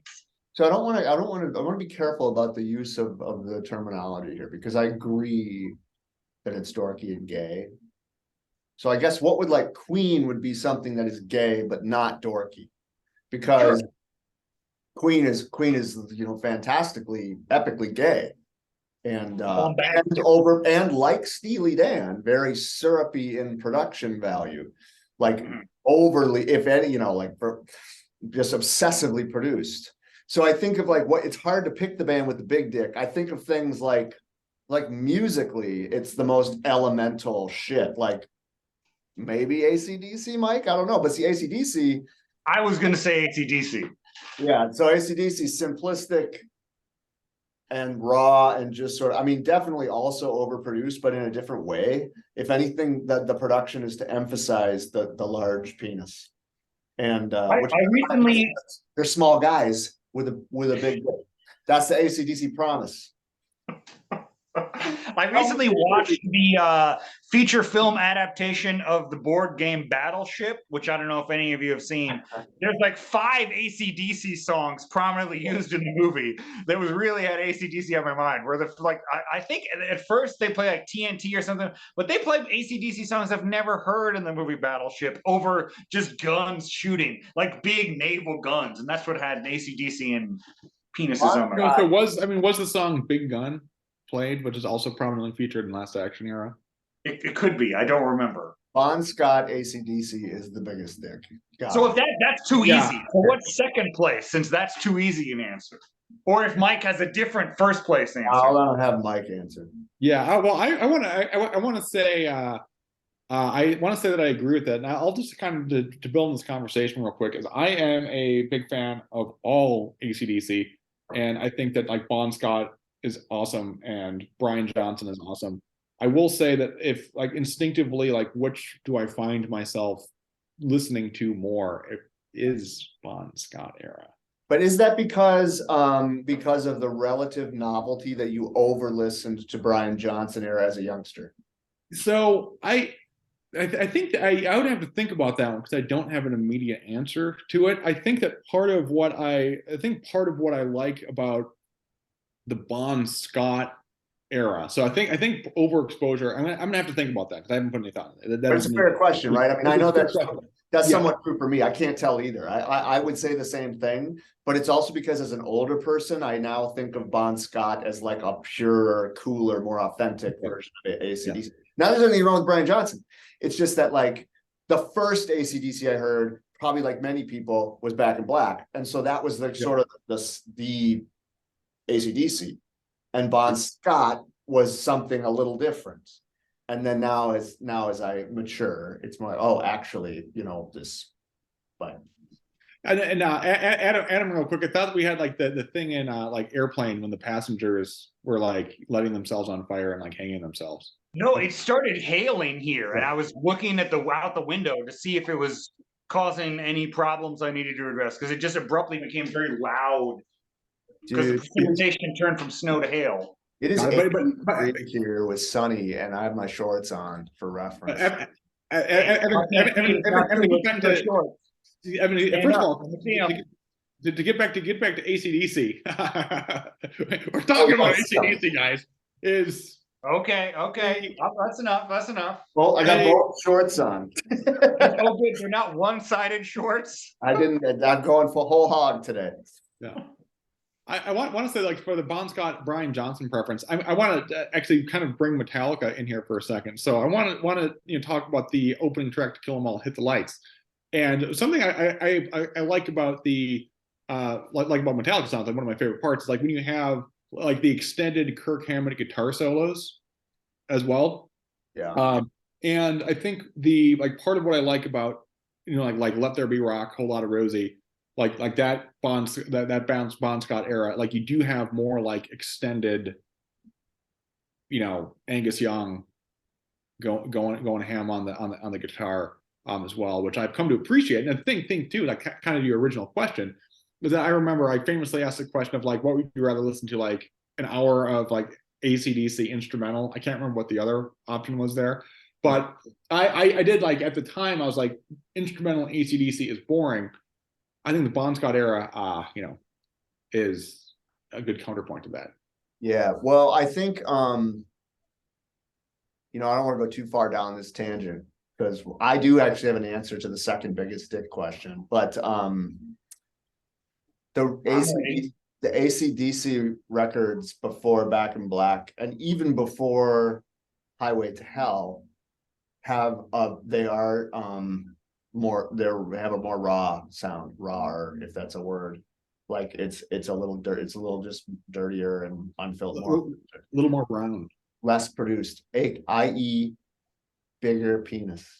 Mm-hmm. But the ultimate low production is like not even recorded. The lowest production of all. It ain't just about that. It's not just about the production. It's how you handle it. It's like what you put the elements. So which that's why I think like a candidate for second biggest penis. You know, let's say for example, if it was recorded on a device such as this would be a big dick recording device, about as low quality as possible. No, because I'm thinking about like the early black metal artists who tried to make that a thing, and none of that. That's very small penis music. So like I don't even know. Like Burzum is good stuff, but small, wang. So, but maybe Thin Lizzy, again, I reckon, yeah, something like Thin Lizzy. It's just kind of like right to the point, not subtle. What? Yeah. But I don't know. What else? What about Boston? Fuck. Come on, get the fuck out of here. Even I know that's bullshit. That would win the record for stinkiest pussy, I think, of the. Here, do you put the Cars in classic rock or in new wave? This is where I completely lose interest in any discussion about genre. This is like you might as well put on the Air Jordan movie. So I think when I think of classic rock, though, I think Primus is also classic rock. Primus, which little as a second little quick tangent, I have over the last couple of months become a person who listens to a lot of satellite radio. I'm just now doing that, so probably at least 40 minutes a day. I didn't even know that was still a thing. It is a thing, and it's really weird because there's like a special kind of content, and I did it because I wanted like to hear things that are different from what I would hear naturally or randomly anywhere else, and that it is indeed that it supplies that. But there's repetition, right? So if you were listening to the FM radio stations, you would regularly hear songs like Enter Sandman and Schism by Tool. You just hear them often. On satellite, there's like 10 different rock stations, and you can cycle through them at any time during the day, and you will find Primus. It is always played. It's as if somebody who runs satellite radio. Oh, it's usually one of the, like the Jerry race car one, or a big Primus song, but still something that would never go on the normal radio. So like Primus is one, and I was skipping through. My brother was annoyed at this, but I found they were playing Celine Dion. And it was one of those moments where it was just like, oh, hold up, I'm going to listen to this whole song. And it was the one, and it was because I was having a nostalgic experience watching the music video. It was one of the big ass ones from the 90s. I can't remember what it's called. It's All Coming Back to Me. So put on the fucking That's Jim Steinman. That's a capital B ballad right there. Yeah, but Evan, like, please feel free to like virtually hit me across the head on this one. But like, are you a Jim Steinman or like Meatloaf fan? Oh, you mean like is that the writer of the song or something? Yeah, that's right. Like, it's all coming back to me. Like, yeah, Jim Steinman. Like I'd do anything for love, but I won't do that. 2 out of 3 ain't bad. Oh yeah, like Bonnie Tyler too. Like Total Eclipse of the Heart. Like that's like all Jim Steinman. Rock and Roll Dreams Come Through. So yeah, I mean like that. Yeah, that song. Like I have that on my Spotify playlist. That is like it's all coming back to me now. Like that's no, I didn't even know about this. But yeah, now that you are talking about it, that thread makes sense. So I guess I am by default, but I didn't realize it. I will say it's also her voice. I mean, like there's virtuosity. It's high performance, dude. High performance is what it's all about. I want to actually go. I was actually thinking just real quick to go back to the my trip to Kenya here, because there is actually one point that I want to one snippet here, and we can cut this one out, and like we can you know what YouTube's all about these days, even though this is for subscribers only, is like, you know, having a big piece of content and then like, you know, like cutting it up in small pieces. Yeah. I do want to say though too, if you are listening to this one, if you're one of the select few who's getting the personal comment of this one, you might be saying, you might be interested here. I will say that Kenya, Nairobi, I would recommend visiting and just going there. And I hope to get an opportunity, whether it's through a future work trip or just an opportunity to go there. I think like looking at myself for somebody who had not been overseas before, you know, it's like part of what makes it made it easier for me is it is an English speaking country, and it is. I know that like tourism is a big part of Kenya, so it is like I would say a pretty easy place to visit. And I think it's like it's pretty well set up for that one. So if you know you're looking for a vacation, if you're traveling through Europe and you're like, yeah, I want to take a flight, it's you know still 8 hours away from Amsterdam, so it's like not like, you know, I guess it probably wouldn't be the same thing going from like Portugal to Morocco, but I, you know, would say given the opportunity to get to Kenya, gets to Nairobi, and I'll say that everybody that I interacted with in Nairobi was extremely friendly and welcoming. So it was overall good experience. One of my questions about your trip is, did you experience any cultural disconnect or idiomatic miscommunications, even though, like you say, it is English speaking, so that makes it a lot easier to interact and do normal day-to-day stuff? Yeah, I would say for that one. So I can't really say that I can't really say that I did. I would say the one thing that I think that was, or if it did happen, you know, it probably something I just didn't perceive. But I didn't.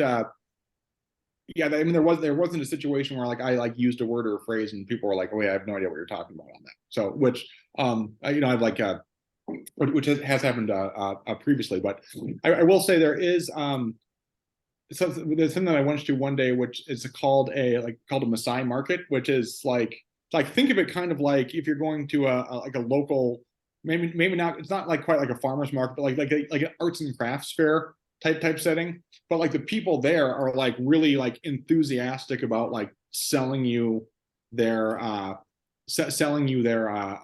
their merchandise. So they'll have like artwork, paintings and whatnot. Like you walk in, they see you walk in, they're like, "Hey, come over here. I got this thing I want to sell you. Here, have a seat, sit down." And that for me was quite challenging, because it's somebody who like I'm the type of person, you know, I go to a mall, I see a store, and like there's nobody in there, but there are like 4 sales associates like standing around. I'm like, I'm just not going to go in there because I don't want the attention. So walking into an environment where it's like people are, they see you and they're like, "Hey, come over here, take this." And I think to your original question, I think that what challenges is that there are ways of like speaking in words. I think it's Swahili would be the language, but there are like phrases that you can, like words and phrases that you can use that basically mean like, "No, I am not interested. Leave me alone," is basically the idea that's being conveyed. Did you learn them? Can we hear you say them? But so I did not learn them. I did not learn them, and I'm also just like naturally like so non-confrontational that part was was pretty, it was kind of a stressful experience. So I think there was a bit of a like an experience gap for that environment, and I think that the language gap, I think, was would cause some of the stress there. But I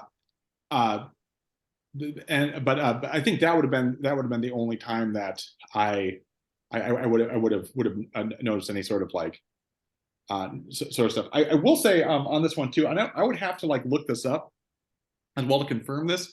But one thing I heard is that in Kenya, it's like rude to point at people. So like if you're speaking, like pointing at people. And I actually haven't independently looked that up, but I was conscious of that one because like my manner of speaking, I like point all the time. That's just like kind of, and like even when I was aware of it, I couldn't stop doing it. I'd be like, "Hey, yeah, that's a great idea." But so related to the story you told, did you pull an Illinois Smith and bring back any cultural artifacts from your journey?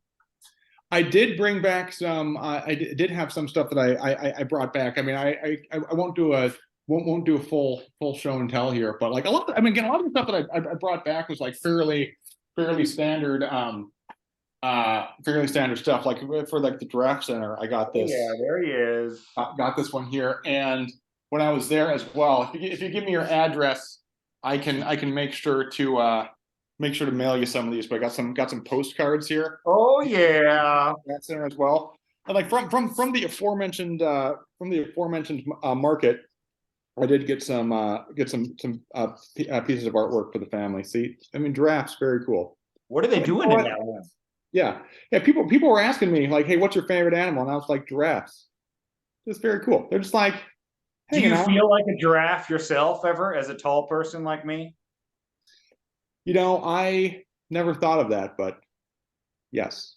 Because I've also been told by my dentist that I have an overly muscular tongue. Another thing I associate with giraffes.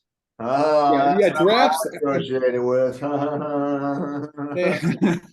I wonder, do you think now that, because Mike was talking about going to the place where you can feed the giraffes pebbles, I wonder if anyone in Africa has ever done the equivalent of putting peanut butter on your crotch for a dog to a giraffe to make a giraffe fellate your genitals, as they have very pronounced muscular tongues. And if so, what you would do, if peanut butter would work, or if they have a different food material that would be better suited to lick your genitals. Is the question like in the history of humans interacting with giraffes? Like if you're gonna have a paste to put on your genitals to make a giraffe simulate a sex act while eating it, would peanut butter work? No, I think I believe what we were feeding them, I think it was basically like molasses pellets. Perfect. So, a nice sticky, hard to get off substrate. Yeah. But don't they have I know what I'm doing at Park Safari in Montreal. Yeah. And you know what? I don't know if there is anywhere in like the United States, or I guess in your case, like in Quebec, where you can feed giraffes. I mean, I just highly recommend that. It's awesome.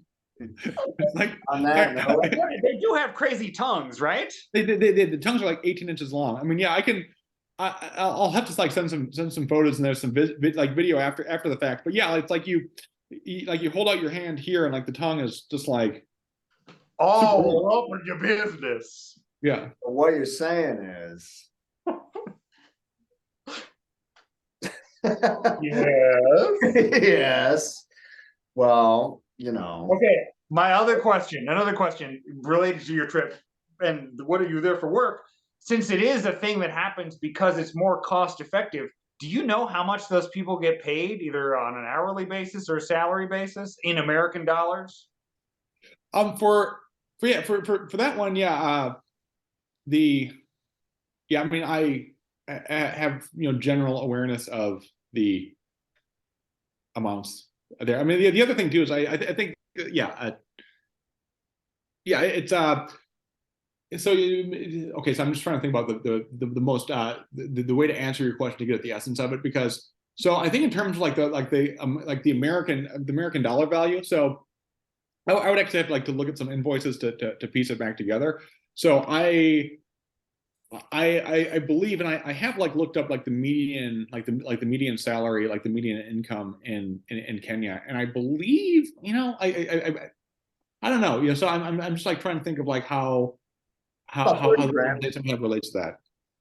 But generally, yeah, and specifically, whatever. But if you just have a general sense of how it would roughly the range it's in American dollars, just because it's not something that I know, even though I know that they have that kind of thing there because it's more cost effective. I just have no idea exactly how cost effective it is, because I assume the root of the cost effectiveness is the rate you pay the actual people, separate from the facilities or other overhead. Yeah, I think the best way to get a sense of that one would just be to look up the look up the median monthly. Well, I'm looking at that right now, it turns out. And it says here, I'm looking at the average salary survey, and it's the average salary in Nairobi, Kenya is 30,180 USD. And that translates to, that's the average. That is not the median. So the typical salary, i.e. the median, is much, much less than that. 7,000 USD or 873,000 Kenyan shillings.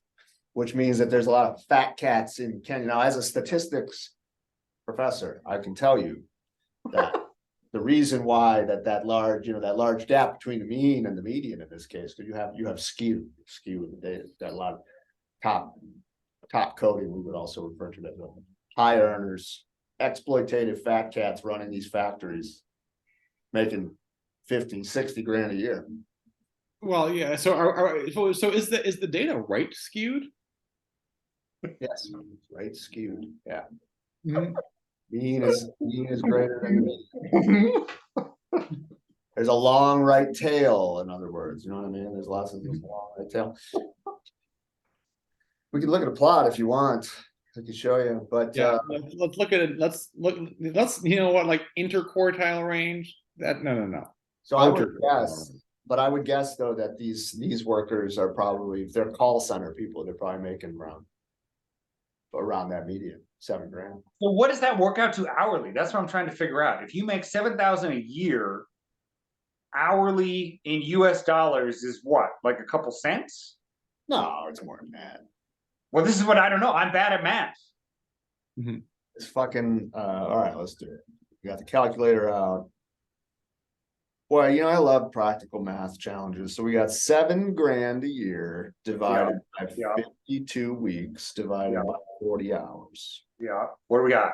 $3.36 an hour. Okay. And now, since you like this kind of thing, how long ago do you have to go back in the United States history where that was minimum wage? Probably the 70s, maybe. What is the I mean, are there any parts of the United States like still, if you are in a tipped position, like that is still the wage? If you for Yeah, I believe so. Right, that's right. It's like it's like 275. Is like on this topic, I assume that like Bernie Sanders is like kind of like walking around your neighborhood. Could you like invite him in and have Hey, Bernie, we got my guy out here. Yeah. Fuck Bernie, man. So in 1980, the minimum wage was $3.10 in the US. Damn, that's crazy. That's crazy. 1980. Yeah, and like so 1980 is 310, and then like what is it now, like $7.25? So yeah, it is. It's it hasn't really kept up with inflation. So it hasn't. But you know, but yeah, and I'll say though, like, and this so in terms of like the exact amount of money that gets paid. So like I will say this like too. So like in Kenya and like Nairobi, like kind of like the call center like BPO, like that is like rapidly expanding. I know that like I've also like worked like currently doing previously have like worked with like BPO partners in the Philippines as well. Like I can tell you like that is like a very like the call center like BPO is very is very, you know, it's good work. Yeah. I guess a pretty. I don't know. Now that I'm saying this out loud, like, if we were like to rank like the employers, like in the areas in the country, I don't know where it would rank, but I know that is a common thing there. So, yeah. That's you know, that's a legit job. Yeah. Think about that a lot, where it's like we complain so much about work. It's like, yeah, right. Get in there, get out. You know? What I tell people I work with all the time, they get mad that they don't get paid more, is I'm like, you know, what the fuck? If you give me more money, I'm just gonna do more dumb shit, you know? Yeah, exactly. I should be getting paid less money. I would lead a better life if I was getting paid $3 an hour. Well, we have the privilege to be able to say that because we're white. Mm-hmm. Oh, really? I didn't know that. Tell me more about white privilege, please. Yeah. White. Well, because we're white males in particular, we have never. We are? Are you kidding me? Get out of here. We have been willful participants in a dangerously exploitative system for decades. Actually, I have a Steely Dan penis so tiny, I'm technically intersex, so I'm just white. I'm white, ambiguous gender. Thank you very much, which actually puts me in the top tax bracket. We had a speaker on campus yesterday who actually was doing that whole whole deal. Was coming from that perspective, you know, and it was good. It was interesting work. They were talking about, you know, the prison system and the differences in the likelihood of going to prison for black versus white males. And it's an alarming disparity. As you're basically like 13 times more likely to fucking go to jail if you're black. And that's holding income constant. Right. So it's not just a function of your economic status. So, you know, it's a thing, but you know what I say, Mike, good American cops, they know what's right for me. Okay. They know what's good for us. So to kind of talk about this, so thinking about like let's talk politics and let's talk historical, right? I would say 2001 to 2004, I would say is when I would have considered myself to be a conservative, consider myself to be a Republican on that one. I remember like 2002, I would be going to like websites that are like Michael Moore sucks. There was a website like that was that's my favorite website. MichaelMooreSucks.com. I don't know if it's still up there, but it's called More Watch. And actually, in his movie Sicko, like one of the founders of More Watch, like his wife was like needed to go to like medical treatment, and like Michael Moore like gave him like $50,000 for treatment. But like there was that whole thing. Like Evan, and of course, you know, we had a lot of political debates. Of course, like Nick and Nick and Mitch and Shane were collateral damage to those conversations. But I do never recover. Yeah, I do think like if let's say like the current like political landscape, like so like taking me, like let's say I was instead of being born in 85, I was born in 2005, and like kind of the current culture about like with not talking about like wokeness, for example, as a thing. Like I do wonder like if my brain, if like genetically I was just primed to be more right leaning from the ages of like 15 to 18 years old.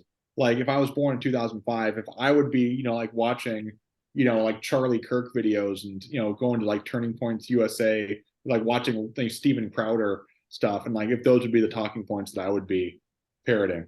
I feel like that would be atypical. I feel like teenagers usually, well, number one, personally, I would be shocked if it's literally genetic. I think it's more family based, like what you grow up around versus like, culturally, wherever you are geographically or the school you go to or whatever. But I definitely feel like in general, older people getting more conservative is the accurate stereotype, broad strokes.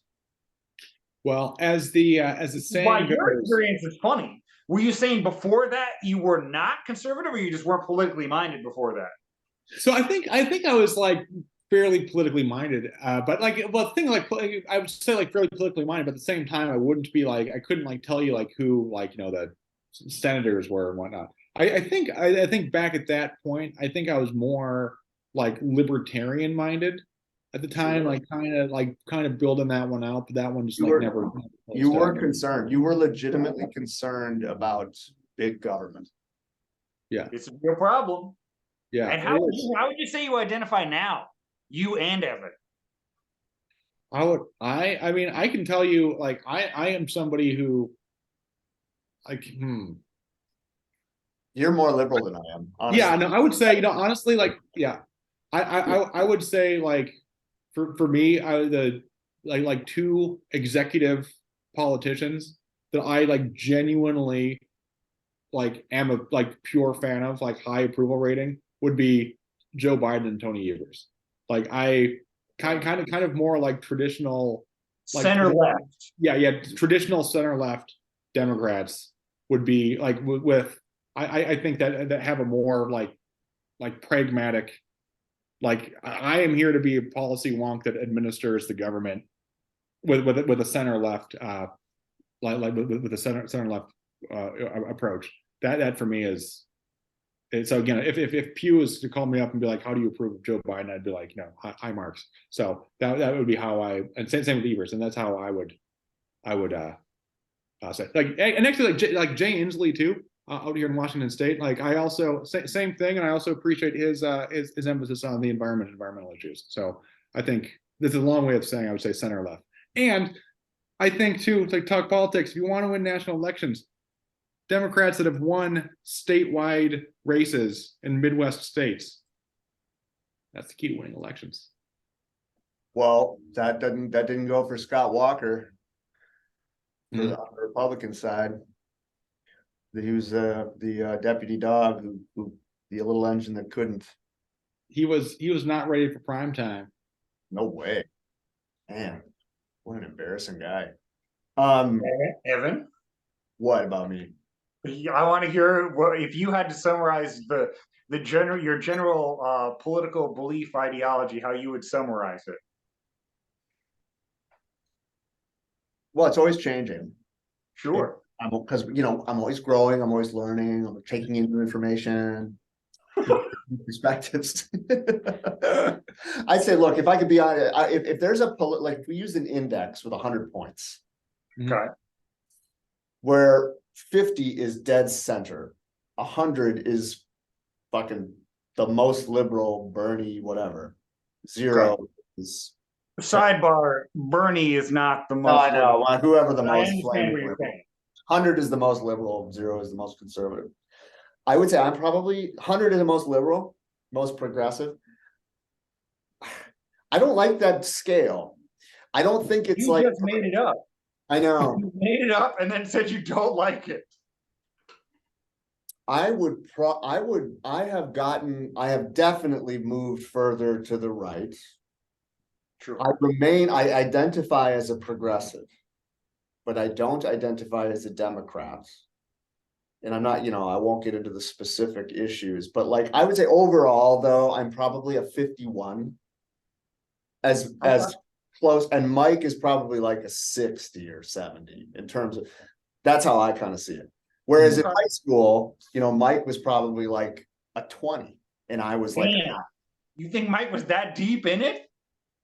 He was a big Bush fan. Yeah. He even wrote a song about it. I guess that is true. I always assumed that song was satirical, but well, I think that was that song. That was me when I was breaking away, breaking away from it. So that was you destroying your idols, having seen through the illusion. Yeah. But I am similarly embarrassed by my naive views as a teenager. I guess I shouldn't be. Like, that's you're a fucking teenager. You don't know anything anyway. But like, I really did think that government was basically good and we needed more of it. That's what I believed. I thought, well, the solution to the problem is centralization government. Mm-hmm. And that's how it was explained to me. And I agreed. And now I don't agree with that. I think in most cases, it does more harm than good. I'll say that I think we're on that point, Evan, I think where my perspective shifted is like from working at like massive corporations before, like working at US Bank, like I'm kind of the mindset, again, maybe I'm missing some stuff here, but I have the mindset that like whether it's a private enterprise, whether it's government, once you get to an organization of a certain level, it's just going to be bureaucratic and inefficient. So like it's just like Ozzy would say, like talking to the federal government or US Bank, he'd say, "You're no different to me," is what he would say. What he wrote that song about. Yeah. Well, so and we know, Adam, the wheel is spinning around here. So, when it's time for you to pull that lever down in November, which I side? don't know what you're talking about. Wait, what lever? I thought I knew we were talking about when you talking about a lever in November. I don't know what we're talking about. So we're going to quantify. We're in the quantification stage of the episode of the podcast. So we're going to first, I want to know where Adam, so I just gave you a spectrum. I said, I'm about a 51. I would put Mike at a 60. He may disagree. Yeah, I co-sign that, Evan. Okay, fine. So Adam, where are you? Well, classically, and this, if you hadn't even said the scale thing, this already would be what I would say. If I were going to say, number one, what I've always said is I'm completely ignorant of politics. I shouldn't even be allowed to vote. I'm so ignorant of politics. Number two, given that, if I were to say what I think the biggest systemic problem with politics in our country is, it's the two-party system. I think forcing it, like you're saying, that forced binary and the fact that people continue to buy into it and be like, well, no, if you take anybody else, you're just giving votes to the other side, is the most toxic, destructive force any political either side thing. I know, but And you don't I have have a always, I know. the Vermont We know. in me, No, we know. from growing up around my parents and where I grew up, I've never been into government, where it's a very libertarian mindset. It's been a very, But you are socioculturally very liberal, and you grew up liberal, and it's in your blood. Yeah. So absolutely, but not like, yeah. And so I never had any semblance of pro government, whatever. But yes, coming from Vermont, extremely socially progressive. I'm fine with all that. From a pretty early age, I've been, just classic anti-human nihilist. anti-organization. Everyone should die, Yeah. et cetera, et cetera. Except when I'm voting, if I'm voting, but that doesn't matter. No one cares about that. That's some stupid bullshit. When I'm voting, if I have any opportunity to vote for a third party candidate that I even remotely have any views with, I do that, because that's what I care. What I think is more important than me learning anything is to try and break out of a two-party system. And so I'm always, if I have third party, even if it's not even that aligned with my views, I'm like, well, whatever. That's better than either of the two parties, because that's more important to have a non-two-party system than the detailed minutia of the actual voting stuff. I have a question for you, Adam, too, and I'm sure that I'm just imagining the audience of this episode, like this section, just like totally like writhing in pain as we discuss this. But you know what? We do this for us. This is the audience right here, right now. We do this for us. Fast forward. Adam does, in terms of that itch that you're talking about, and I agree. I think like having like a viable like third party, fourth party, I think would be a positive thing. So when we have Bernie Sanders, who's an independent who caucuses with the Democrats, like does that qualify like to what you're like talking about? Yeah, no, that was fucked up, and we all get why he did it, because he wouldn't have even, I mean, they were going to fuck him over no matter what, because it's all corrupt. But like, if he was even going to be in the conversation, that's the only way he was ever going to do it. But in my opinion, he should have not done that. He should just ride it out as an independent and get the votes as an independent, so people start not thinking, well, you're going to be a Democrat or Republican and no one's going to vote for you. As long as that's true, it's all fucked. Yeah. Well, this winner take all thing is troublesome. And it's, but I will say, as someone who's a scored of 51, last election was the first election in my adult life where I had a difficult time deciding who I was going to vote for. I mean, that's what I'm saying. It's trash. I'm like, that's why I'm like, what the fuck are we even doing here? And my favorite argument to have, because like we're saying, I grew up very socially progressive, whatever. Izzy's sister and brother-in-law, they are way more Mike style, Joe Biden, good, I actually think. And I'm like, whatever. I voted for him. I don't really think it's going to be better than Trump, because you can say what you want about Trump. We wouldn't be at war in Ukraine if Trump was there. And how much of our tax dollars and people dying is that causing?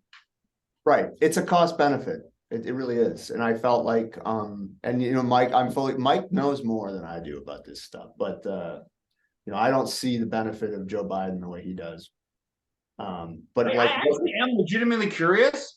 What are the good things Joe Biden has done? Because I'm not saying that he has it. I just want to know. I'm completely ignorant. I mean, like,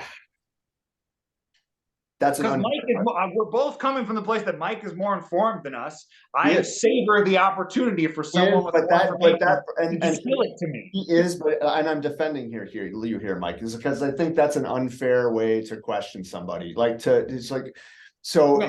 happens all the time. Like, people do this on YouTube and Instagram. It's like, name 3 things that he did right. And it's kind of a awkward position to be in. But I'll say that I think that the way this is framed makes it a little bit tricky, because you say if the question is like name 3 good things that Joe Biden did, so then the question of like of goodness, of evaluating things, then like comes into play. Like, so for example, like I would say one thing that like Joe Biden has done, which I think was a positive thing, is that there was a bipartisan infrastructure package that got passed, which I think is important, which will do, I think will benefit a lot of Americans. And like, so like part of that, for example, is stuff like extending high-speed internet access to more rural areas was part of a larger bipartisan infrastructure package that got passed. And when Trump was in office, like he never got anything substantial passed for infrastructure, let alone something that was bipartisan.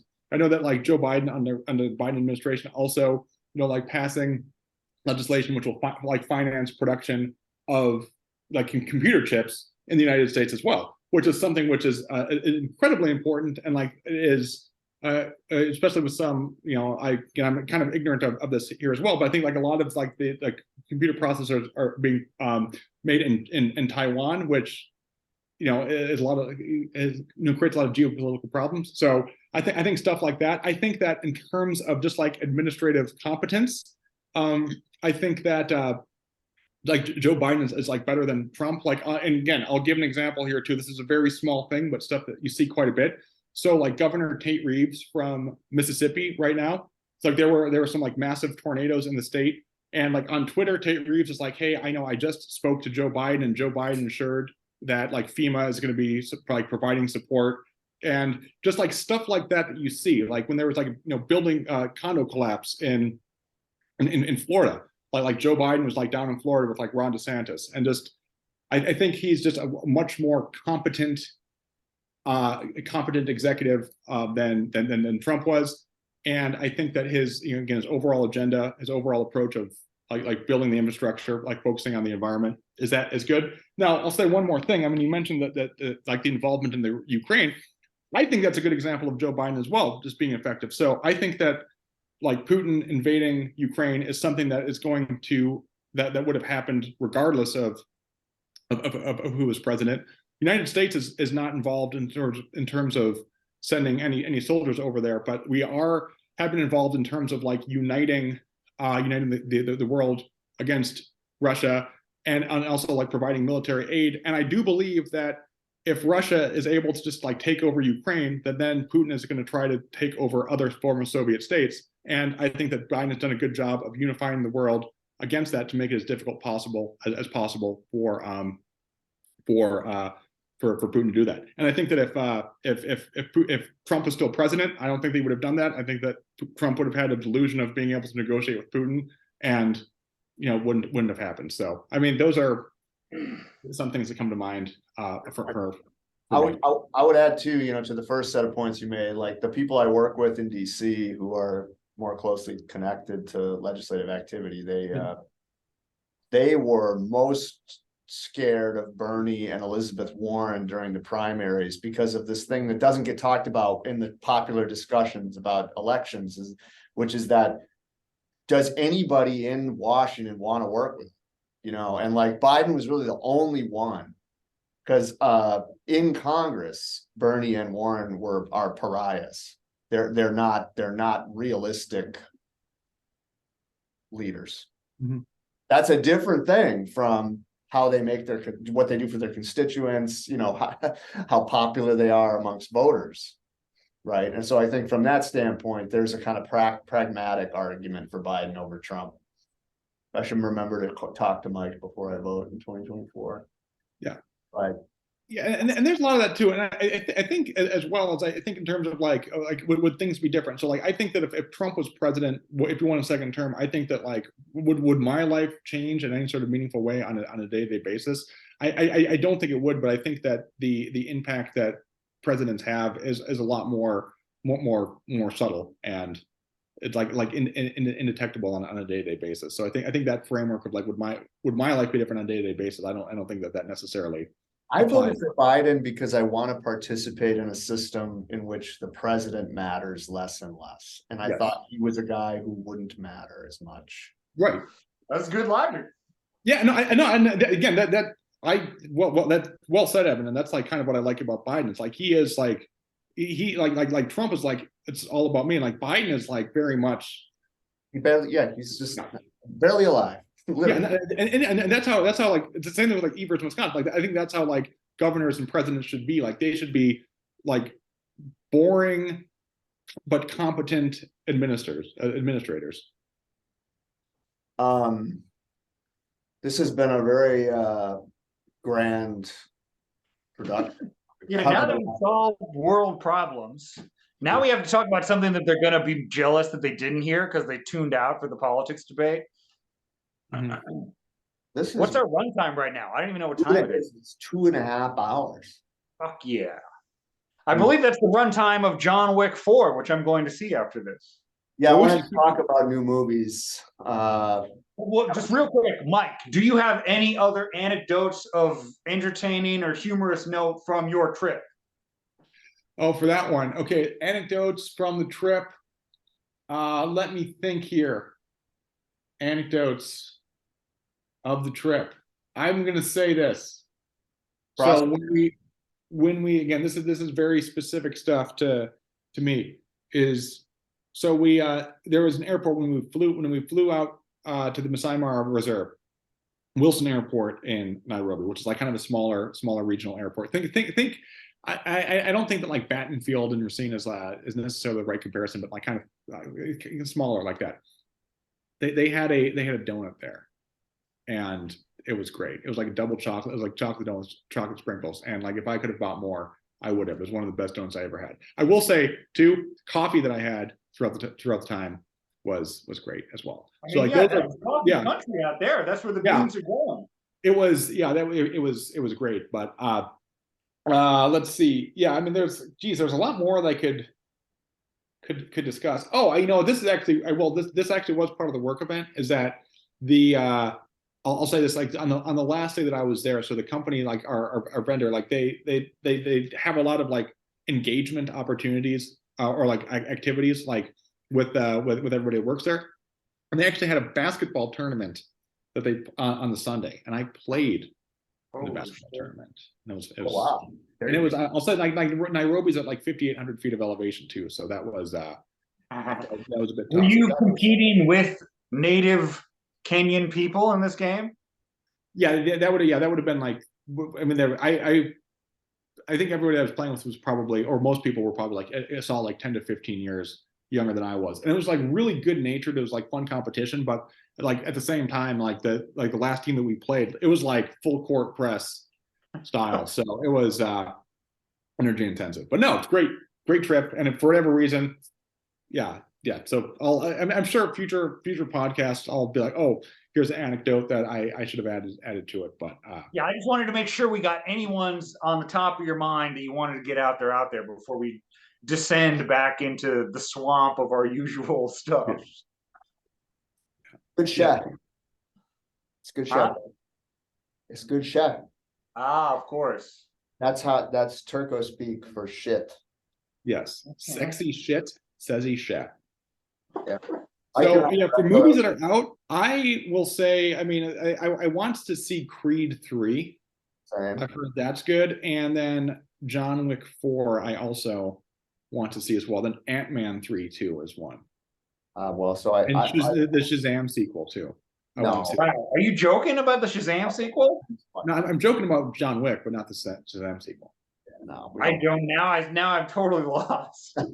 Does anyone actually watch the Shazam movies? Those are movies where I'm like, I was thinking the same thing. It's like the biggest poster at all the movie theaters, and I'm like, who the fuck knows about this? What is this? I've never heard anybody talk about it ever. I've never seen any ads for it, and the movie theaters are pumping it like you wouldn't believe.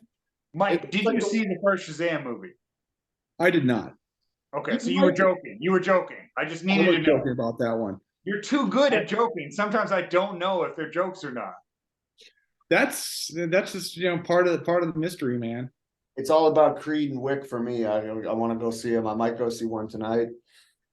But I honestly have not seen Wick 3 because I watched the first 2 Wicks. Well, I'm gonna say I think that like watching like John Wick 3, I think that's essential viewing before you see. I know. John Wick 4. No. Have you seen John Wick 4 already? I have not. No. Oh, so how do you know that watching 3 is a requirement? Because the way the series works, it's basically it's like Lord of the Rings, where it's like the same story, but it's that is absolutely true that it is mythos and lore heavy. I'm a big fan of that series, and I don't pay attention to any of that shit. I just wait for people to start getting killed, and I have a great time every time. I'm going with a friend who hasn't seen any of them, and I'm sure he's going to enjoy it as much as I am.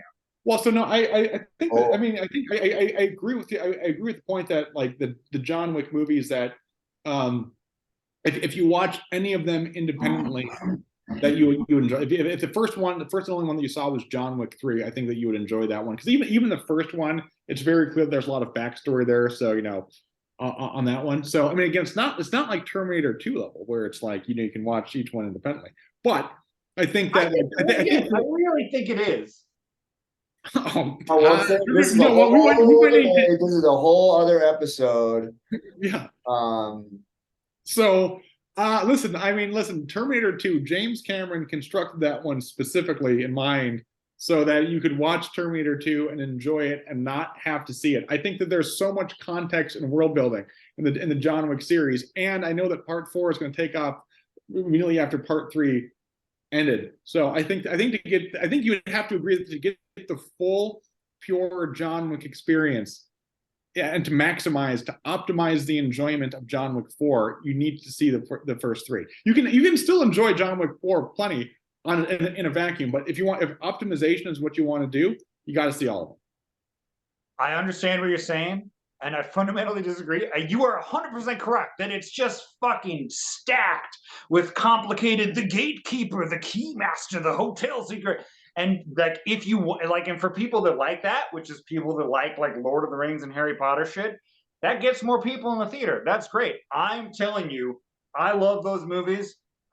Gun to my head, couldn't tell you a lick of it. I was trying to actually come up with any real examples from the 3 previous movies as now, and I came up with stuff from Ghostbusters, the gatekeeper, the keymaster. Like, I literally know none of it, because ultimately, it's what it reminds me of is when me and my brother went to go see the movie Hostage in 2006 or whenever that came out, and my brother went to the ticket taker and said, 2 tickets to Bruce Willis killing people, please. And he didn't say anything. He just took our money and gave us 2 tickets to Hostage. I go there and I go, 2 tickets to Keanu Reeves killing people, please. And they go, here you are, sir. Enjoy the show. And I have a blast. And it wouldn't, for me personally, it would be a negative detriment if I got engaged at all with the lore mythos bullshit, which I hate in general. If I wanted to do that, I'd play Dungeons and Dragons, which I will never do. Yeah. But I'm glad that lures people that need that to feel stimulated in, because it gets a bigger budget for killing people, which is what I'm there for. Yeah, but I mean, I think though too, as I know that we're kind of wrapping up here, but I think that you got to look at it like exposition is an essential part of any movie, or maybe not every movie, but it's a very important part. So I think that if you kind of view the first 3 as kind of its own form of exposition, I think that will help, because I'm sure in Part 4 there are going to be some dynamics between John Wick and Winston that you are not going to fully understand or appreciate unless you had seen the 3rd one. You are right, but the genius of these movies, and this is a real thing, I think, is that you're absolutely right. But what makes them so good and so successful is the core roots of all the relationships can be pared down to something that they can clue you into without doing all the homework of the lore from the others. You're right. You could be like, who the fuck is this guy? What the fuck is their deal? They're going to do a good job establishing that in movie, as they have in all of them, because I don't pay attention to any of it. And I know, oh, yeah, that guy betrayed him. And now, they're on the same side, but maybe he's going to betray him again, blah, blah, blah, blah, blah. It fractally expands from core things that anyone, you could not speak English and understand those movies and enjoy them. But you're right, that if you're into the other stuff, there's plenty of little whatever, just a little spice to be like, yes, I remember that. I did my homework before the movie. And I'm like, did he kill people? Good. Did he kill a lot of people? Great. I'm there. So how about this, Evan? You see John Wick 4 without seeing John Wick 3, and then on the next podcast, Adam and I will debate whether or not you enjoyed it more or less than had you seen John Wick 3. Well, we can't there's no counterfactual, so. Yeah. Isn't there? No. We're going to clone Evan, and we're going to raise him having never seen exactly the same, but never seen the first 3 John Wick movies. Yeah. And then after we do the episode where one has and the other hasn't, we're going to kill one of the Evans. We don't know whether it's the original or the clone. We'll decide in the episode. And then we'll review the movie The Prestige afterward. No spoilers. Yeah. So I want to just close by saying I've been working on my Christopher Walken impression. Hell yeah, let's see it. So your grandfather, he had this watch, and he had to protect this watch a lot. Yeah. My favorite one to do is when he freaks out in the dead zone and he goes, "The ice is gonna break." You guys are good. Yeah. So anyway, let's actually start recording. And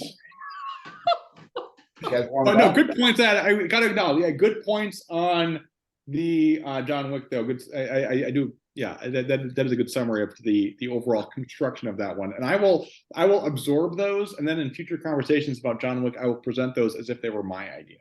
And people will. That's what it's all about. That's called socialism. That's ideological communism. Yeah. We all have one idea, and it's Yeah, that we're the best. And it's this postmodern Marxism that Jordan Peterson has warned us about. It's murderous and brutal and butcherous. They're butchers on the left, and they're coming and they want to make it okay. Absolutely not. I will not condone this. And I wrote a letter. Every fucking thing he does is that now. It's like, you know, he's so concerned. That's why I love that one I sent where he's like, they got a lot of blues rock influence, and the guitarist going way out on a limb. Yeah. Best guitarist I've ever seen. Oh yeah, Mike, you got to check out that Rick Beato thing. Yeah, yes. So, send me the links, bro. And yeah. That's a wrap. Yeah, I guess it is. Thank Wow, you. what an alley. You really brought it all home at the end there.